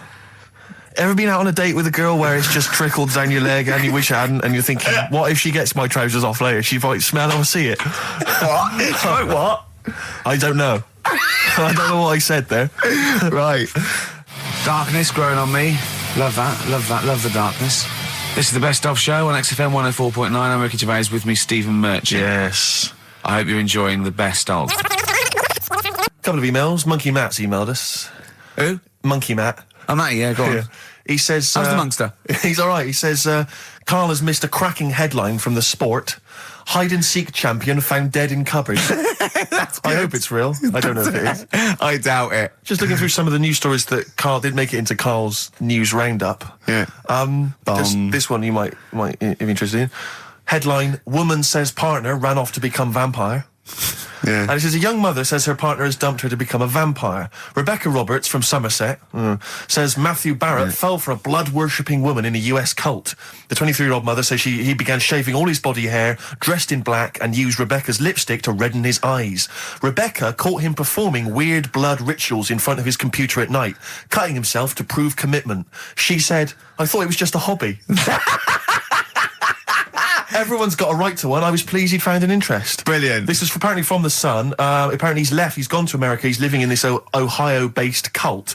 But it's the last bit where she's been asked whether or not, if he came back, would she take him back? Sure. And this is where I wonder if the journalist, you know how journalists are supposed to just report the news, be objective. Yeah. I wonder if maybe the journalist here has maybe had some interference. Made the quote better for them than go on. Because it says, I never thought this would take over his life. Now, if he came back, I'd say fangs, but no fangs.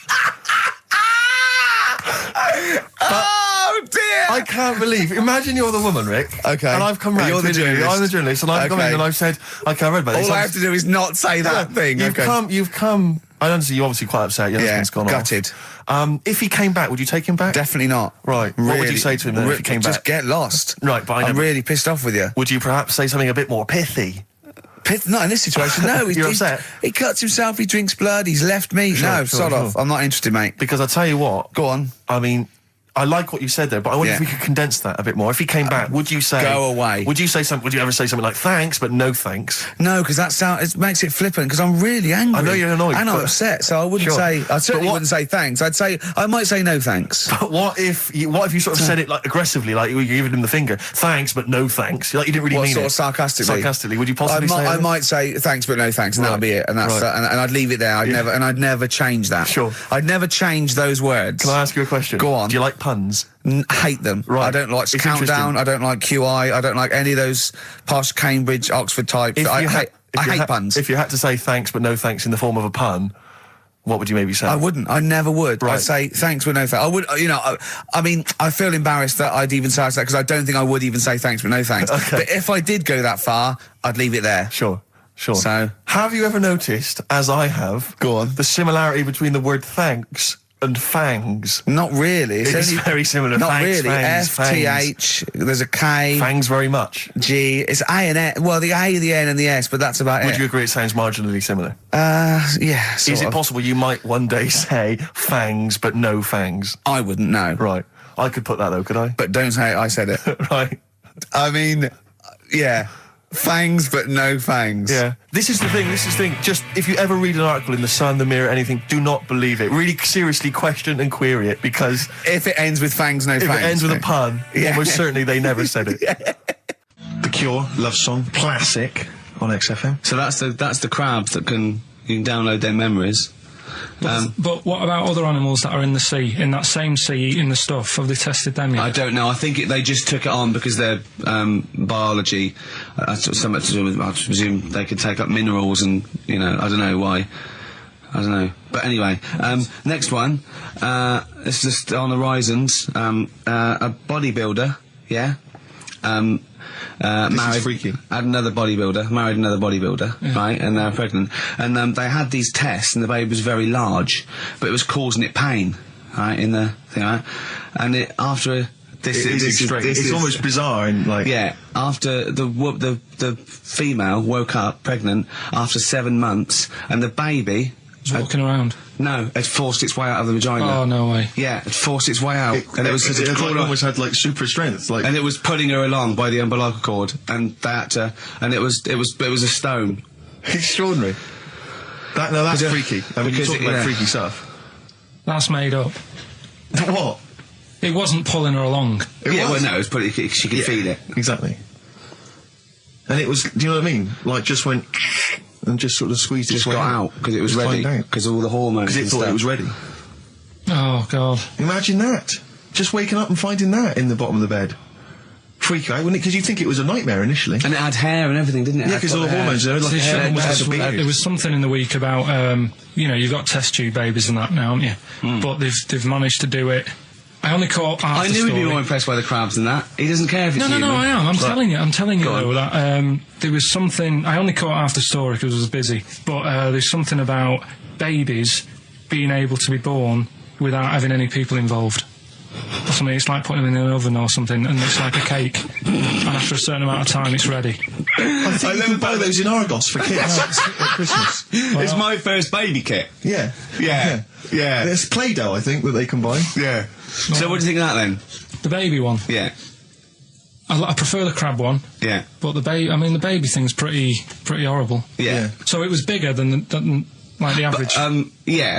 Both made up. We made those up. Yeah, both rubbish. They're both they are both rubbish. Despite the fact they're both rubbish. Yeah. They're interesting. We made those up. Both those stupid stories up. Yeah. Imagine downloading a crab's memories and seeing its mum feeding it as a child. Both are rubbish. I had trouble. Yeah. I know I was going to have trouble with pushed its way out of the vagina. Yeah. I practiced that about 30 times yesterday with Stephen. I was going, I'm not going to be able to do it, mate. Yeah. I'm not going to be able to say that. Yeah. Are you disappointed?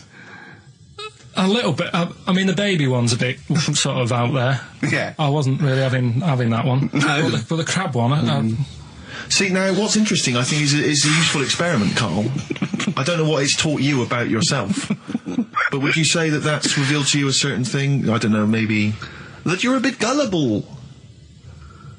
I mean, you know, what I'm saying is maybe you shouldn't accept or swallow hook, line and sinker everything you read on the web.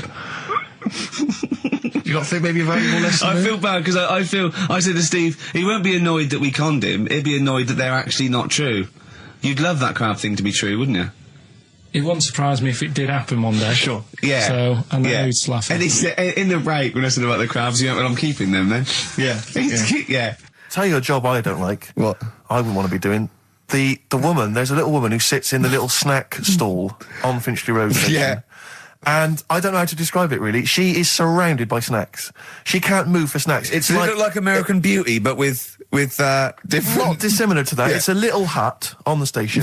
Yeah. And it's like, if you go to the seaside, you can put your head through one of those cardboard cutouts and it looks like you're a big fat person or whatever, and you can have your photo taken. It's like an equivalent of that, but it's just snacks everywhere. She's got bananas up to her chin. She's got chocolate coming down to her eyes, crisps either side of her. She can't move. She can't do 360 degrees. She's like packed in there. I don't know how she gets in there. I think they put her in there first, and pour in the bananas. Yeah. Then they go pour in the nuts. She has 2 hours of makeup before they open. Exactly, yeah. Dressing her in there. Because I'll ask for something from the fridge, and she cannot turn her head to see.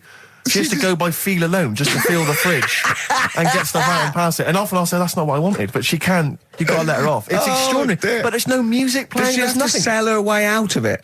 Exactly. If it's a slow day, she's stuck there till the next day. Yeah, it's like a world-breaking attempt. Yeah.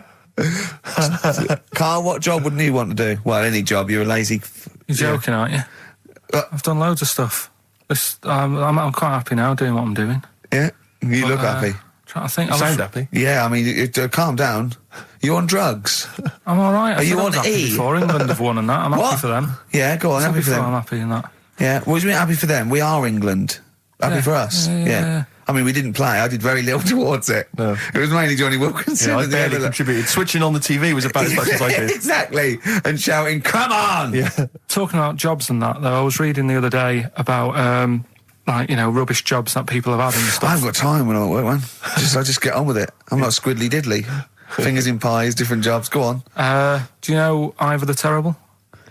Ivan.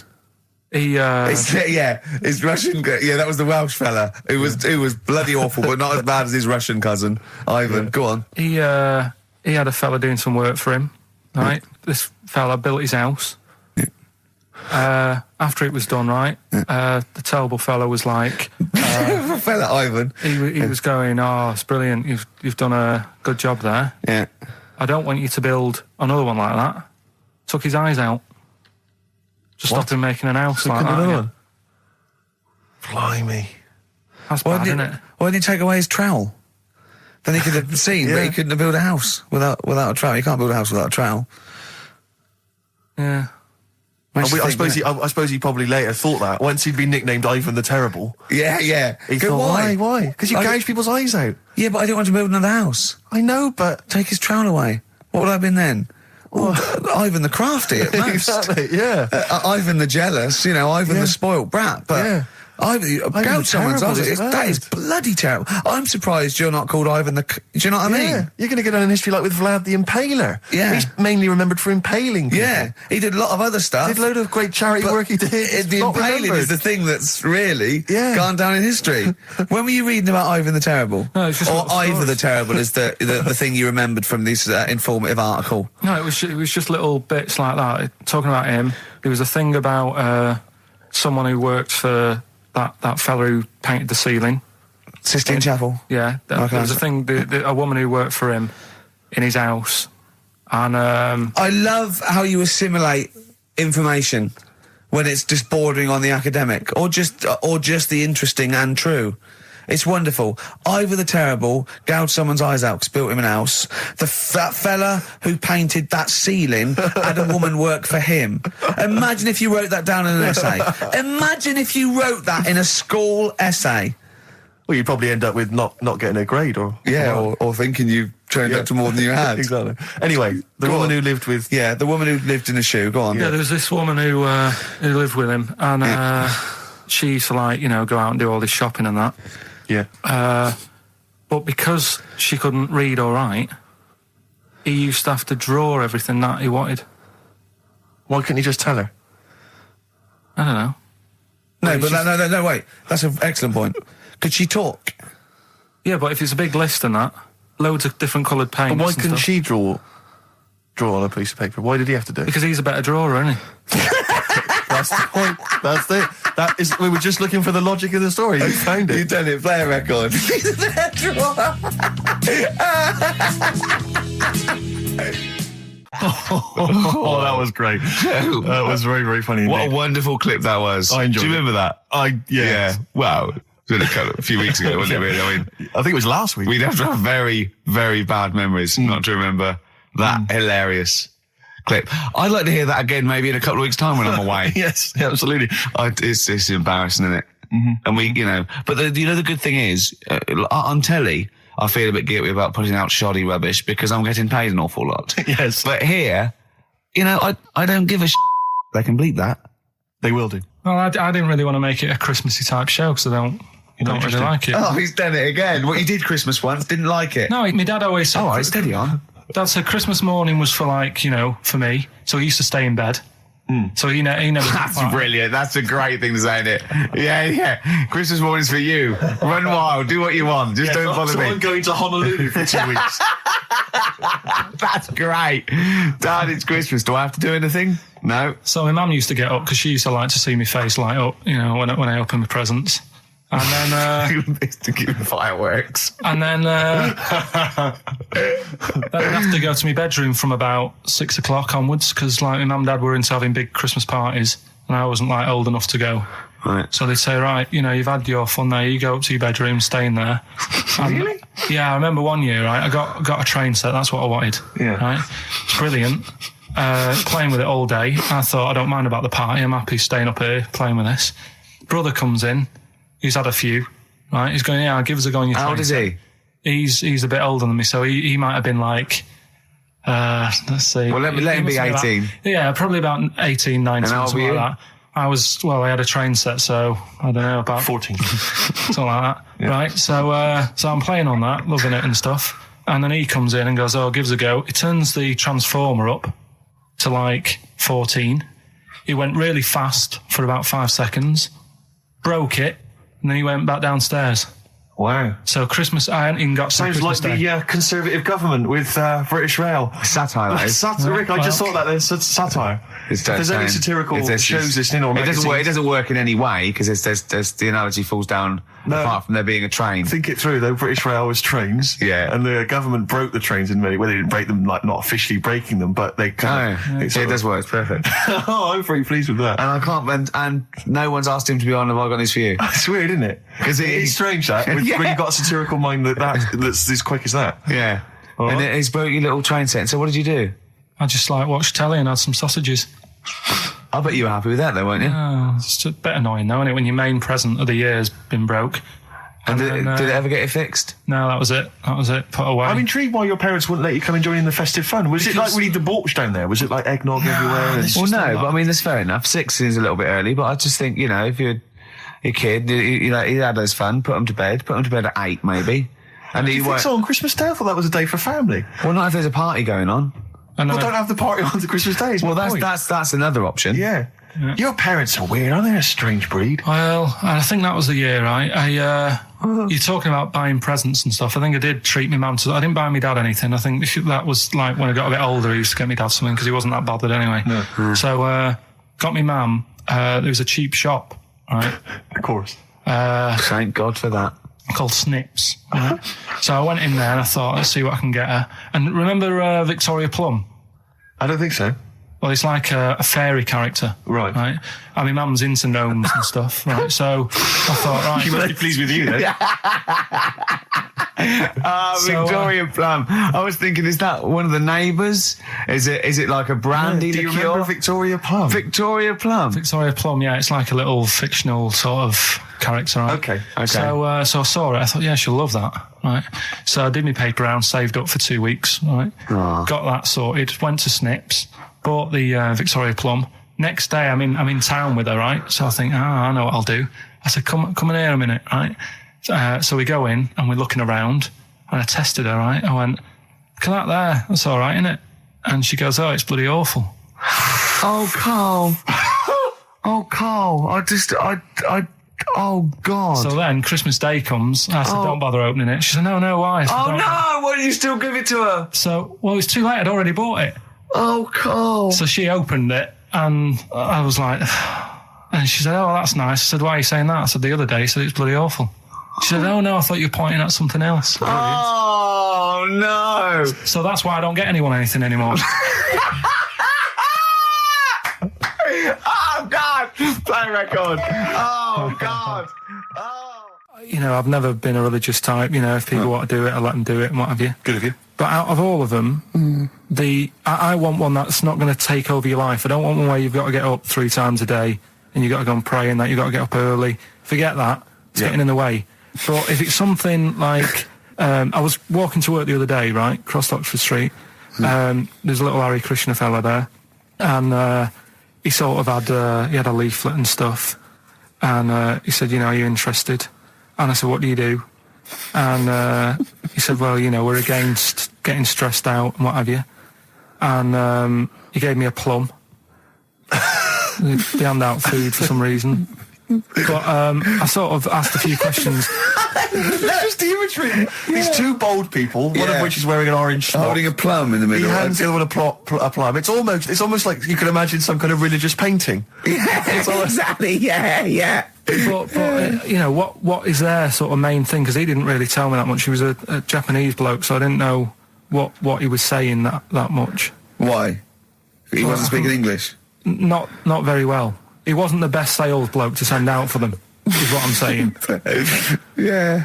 But what's that? Are they? You're saying they're nothing like? Well, I believe Hare Krishna is a kind of as an offshoot of a sort of Buddhist faith. It is. I think they are Buddhist, aren't they? Yeah, and obviously their kind of trademark, as it were, is that they have to say. I believe they have to say Hare Krishna, Hare Krishna in a certain rhythm, in a certain order, a certain amount of times per day. That's why you see them walking down the street saying Hare Krishna, Hare Krishna, because it's actually a sort of religious chant which they're obliged to do. So you see, even if you go into the Hare Krishna faith, you may find yourself, you know, in Tesco or whatever, forced to say Hare Krishna, Hare Krishna, perhaps why... Out loud, out not loud. just thinking it. Yeah, no, out loud. You can put it on an iPod and You couldn't put that on an iPod, that doesn't count. No, I think you have to actually say it. So I guess that kind of eats into your social life a little bit. And there's the wearing orange as well. Particularly frustrating, I imagine, if you're in a cinema or a library. A little bit awkward there, you know, midway through, or Star you Wars, live next door to a bloke called Harry Krishna. Yeah. Who constantly thinks you're calling him. Yeah. That probably... Yeah. So that's in this. I mean, I don't think we've quite done the Hare Krishna faith, its full service there, but, so interesting to you? I mean, you got handed a plum, you've been treated well by them. Yeah, well, but he couldn't tell. I just wanted to know how much time it would take up, what are the benefits, you know, what can you do, what can you do? Well, I think the benefits are they probably don't get stressed out. They've probably got that sort of, that zen, that chi-ness about them where they try and interact and... Quite meditative. Yeah. Yeah. I've got some nice trainers as well, don't they, with their orange. What are you looking for then in a faith, Karl? You say what are the benefits? I mean, obviously Catholicism, you get the communion wine and bread, so... Yeah, but I can afford that. Right. Probably, just I like the Crusaders. I was forced into joining that as a kid, because a mate sort of joined it, and he sort of said he'd join, and I sort of swore at him. I said, I'm not doing that, right? Yeah. He said, right, if you don't come with me, I'll tell your mum that you just swore. So I was like, oh. So I went. So I went along, and they used to just go on the Friday when they played, you know, Sabutio and stuff. And then I went on one Sunday, and it was totally different. There was no Sabutio. There was no sort of, you know, table tennis. The thing where you hold a thing and knock things over. Skittles. There was all that on a Friday. Went on the Sunday. It was rubbish. He said, right, sit down in this room. They gave me a Bible. Thought, this looks too heavy, this is too big, I'm not interested in this book. And I never went again. I used to hide on a Sunday when they came round. And that's been the only sort of... I suddenly, why did it suddenly turn out to have to hide on a Sunday when they're coming round? Because they wouldn't leave. They wouldn't leave. Who was it? Were they adults? It was sort of a...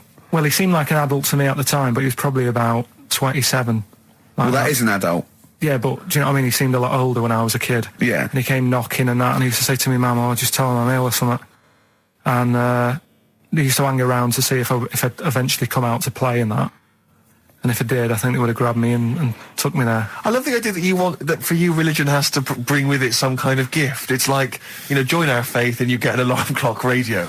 It's like something like I think religion does bring a gift. Usually, it's the gift of the Lord. Well, the gift of everlasting life, isn't it? And that's the problem with it, you know. A lot of people believe in it because they think... But for Karl, his feeling is like, that should be a given. That's safe. I'm definitely going home with eternal life. But what else can I have? Is there an iPod? You have to have a religion? Because obviously I don't have a religion. I don't miss it, and I wouldn't want one. I'm an atheist, and that's out of belief. That's out of logic. And we don't get into the politics or the morality of it. Why do you feel you need a religion? Why don't you just get a hobby? Well, I didn't want one. I don't want one. I just was saying that, you know, if I was to get one, which one would I go for? Is what I'm saying. I'd like to see you perhaps as a Jew. I think Judaism would suit you well, I think. What are the hours like for that? Tough. Can be tricky. That's what I mean. I don't want anything that's, you know... And they have a day where they don't eat and stuff. I couldn't be doing that. So they have days when they eat too much? Yeah, but what happens if I'm not that hungry that day? Like I say, I don't like change. You know what I mean? I like my Cheerios in the morning. I don't...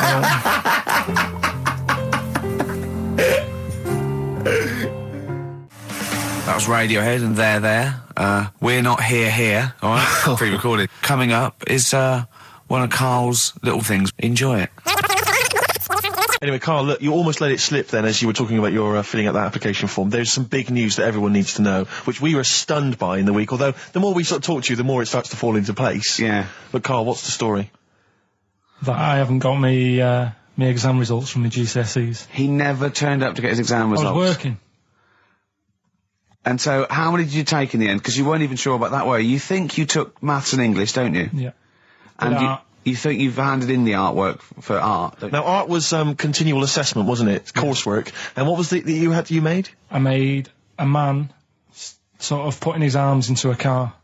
You made a model of a man putting his arms into a car. What was this? So Sort of that like- one's passed. Was We that can this, take this aside. homage to break-ins in Manchester? Was this? What was this? Oh look, he does what he sees. Yeah.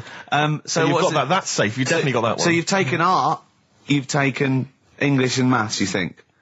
So this is what we're going to do, listeners. We're going to try and find out his exam results for him and tell him next week. Live on air. We're going to call his school, we're going to try and track him down, and we are going to have a little envelope, and we are going to give Karl, at the age of 29, his O-level results. GCSEs, yeah. Now, Karl, so you took maths. Yeah. You think you took English. Do you remember turning up to do those? Do you remember sitting in the room filling in the forms? Yeah. Okay. And how did you feel you did? I don't think I did well. You don't think you did well? Did you revise? No. Why didn't you revise? Because I don't really believe in it. Okay. Well, it's just that if you don't know it, then you don't know it. You shouldn't have to start looking at the book. If I went to like the hospital, Yeah. and the doctor said, "Oh, you need your appendix out," but hang on a minute, I've just got to read up on it. Yeah. That isn't good enough. Okay. He should know, and that's the way I feel about it. To be fair, though, he did do the revision beforehand. Yeah, they don't usually pass on, like, maybe, like, when they're in practice. Yeah, 7 information they years took down the in by line. osmosis. Yeah, yeah, and bloke comes in and goes, "Can I just see what you did with that?" And I goes, "You've passed." Yeah. Phew. That's a good one. Yeah. Good job I watched Casualty. But I was in the cinema, it's not long ago, and, I went to see that, I think I was off to see that film, Crouching Tiger, Hidden Dragon, or whatever it's called. You know, Well, they could be on the phone for that, because it's subtitles. So it's not going to ruin it, is it? Yeah, it wasn't her. I was sat next to another woman. She was crunching, a big fat woman. No, but he's got a good point there. Loads of people could be on the phone in there, and it wouldn't sort of niggle you. Fine. Well, at least we've cleared that one. Imagine if that was true. Well, it's like when you go on the tube and read a paper. There's loads of noise, but you can still concentrate, can't you? He's got you. Do you know what That's I mean? such a great point, isn't it? Right, yeah, because it's so easy to lose yourself in that magic realism world, you know, with all the sound effects and music and surging, exciting noise, and there's a woman clattering on going, "Yeah, well, I'll probably meet you later, Stange. Should we get some diamond white in and around by the park?"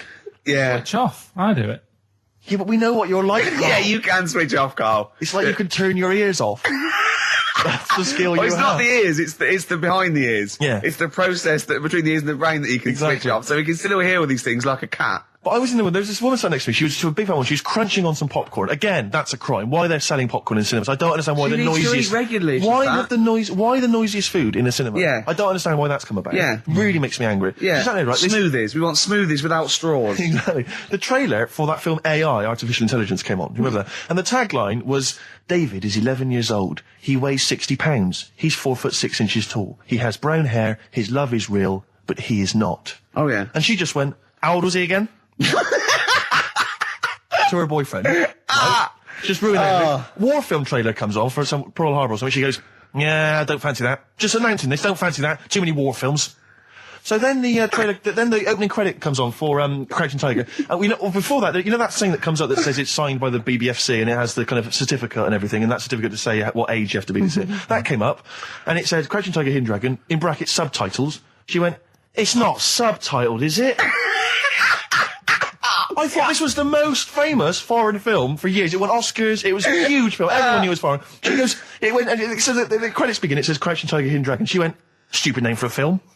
What? She just She wanted paid it. to see it. She was with her boyfriend. So then it starts, right? And obviously it's in Japanese or Mandarin or something. She's like, yeah, and they're all talking in Japanese. Japanese or Mandarin. Whatever it is. So they're speaking in this, Japanese language, Oriental language. And she's going, "Don't they sound stupid? Don't they sound stupid?" She was going, and then the subtitles come up, and it's quite a weird kind of strange language they're talking. And she was going, "Can't make the subtitles out either.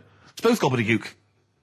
Just wittering on every step of the film. I totally agree with you, but what I like in your telling of it, I know you're sort of getting quite I'm emotional. genuinely livid. But she went Mandarin or Japanese, some Oriental language. And Well, I don't know what else. It's a strange language.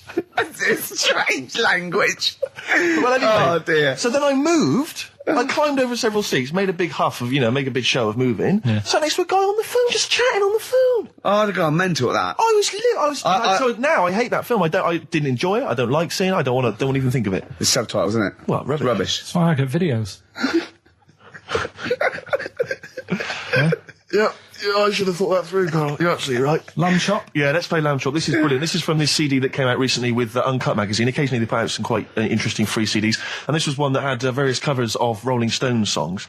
And a lot of them were, quite shoddy, but this was a brilliant, specially done, I think, for the CD. It's Lamb Chop doing a version of quite an obscure Rolling Stones song called Backstreet Girl. It's just beautiful. Let's hear it. Rick, I sometimes get off at the Tube at Tottenham Court Road if I want to look at the record shops before I come into XFM, and I always cut through Chinatown. Oh yeah. And every time I come through Chinatown, the same thought always strikes me. I always feel like I want to just gather all the little locals, all the little Chinese fellas, just gather them round and just go, guys, in what way is this a town? It's not, is it? This is not, at best, what you've got here is a novelty street. Yeah, Gerrard Street is not a town, mate. No, it's not a town. You've had this for like 100 years. It's not expanding. Yeah. You can't just call it Chinatown and claim it's a town. If I was them though and you stood there, I go, what are you talking about? It is a town. It is a town. It's our town. It is a town. It's our town. We got all lots of stuff. Where's your church? Where's your mayor? We got a betting shop. Not enough. It is. See, all you've got here is restaurants. No. That's not a town. No. Got a little supermarket with snacks. What does it sell? Snacks. Specifically, I would imagine crackers. Yeah. Do you want to buy a dragon? Do you want to buy an ornamental dragon? If I wanted to buy one, this is where I would. Do you want to buy a gold dragon? Is it made of gold? No, it's made of plastic, but it's sprayed gold. Do you want to buy that? It's not a town. It is a town. It's not a town. Yeah. And it annoys me because when I first came to London, I genuinely thought Chinatown was going to be this amazing, what they've got there is you'd hear a gong and every time you went in there, and there'd be rickshaws and people walking on those little sort of wooden shoes. You know those ones? They're brilliant. They are just clomping around in them, but nothing. It's nothing. It's just. Yeah, exactly. Yeah. It just reminds me of, have you ever been to any of those sort of museums? You tend to have them up north where they've got you sort of sit in a little cart and it sort of rides you through kind of, I don't know, it might be Newcastle, the Victorian era. Yeah. Can I have half a pound of those sweets, please? Exactly. Of course you can. If there was some animatronic then, it would just be an exhibit. Yeah. Although their concession to being 100 years ago is that there's some scales in the shop and there's a horse outside. Yeah. That's it. That's it. Exactly. Yeah. The traditional sounds and smells of old England. And the voice are going, of course, there was no television. Exactly. Amazing. Yeah. Amazing. Brilliant. Yeah. Welcome to Chinatown. Ding, ding, ding, ding, ding, ding. So it's not, it's a good point. Is that a piece of traditional music? Ding, ding, ding, ding, ding. Yeah. Is that some traditional Chinese music, or is that music that someone in this country wrote, thinking it sounded like Chinese music? I think it was the Vapors, wasn't it? Oh, is that what it is? That? Because it sounds so, that's the music, isn't it? But are you sure they didn't take that from some other source? It's that pentatonic scale, isn't it? What is it called? It's the black notes on the piano. Right, that's the one I can play along with EastEnders. Yeah. Do you know what I don't get with it? Go on. Chinatown. Yeah, Chinatown, because I always walk through it on the way to work. A couple of things annoy me. First of all, I think it's bad business, just because if you've got a Chinese restaurant, put it somewhere where there isn't any others. It's a good point. Yeah, but it's also a community. They're not just a theme park for other people. I remember going out one night with Suzanne and some friends, and you got there and there's so much choice. It's that dilemma of, forget it. Well, not really. Specifically, do you fancy Chinese? Well, no, but why do you go to the one with the dead ducks hanging in the window? That's my favourite. That's the other thing as well. It's like, normally you put your good stuff in the window. If that's what's in the window. Yeah. Right? Yeah. And the other thing that annoys me, walking through it today, there's always lard on the floor.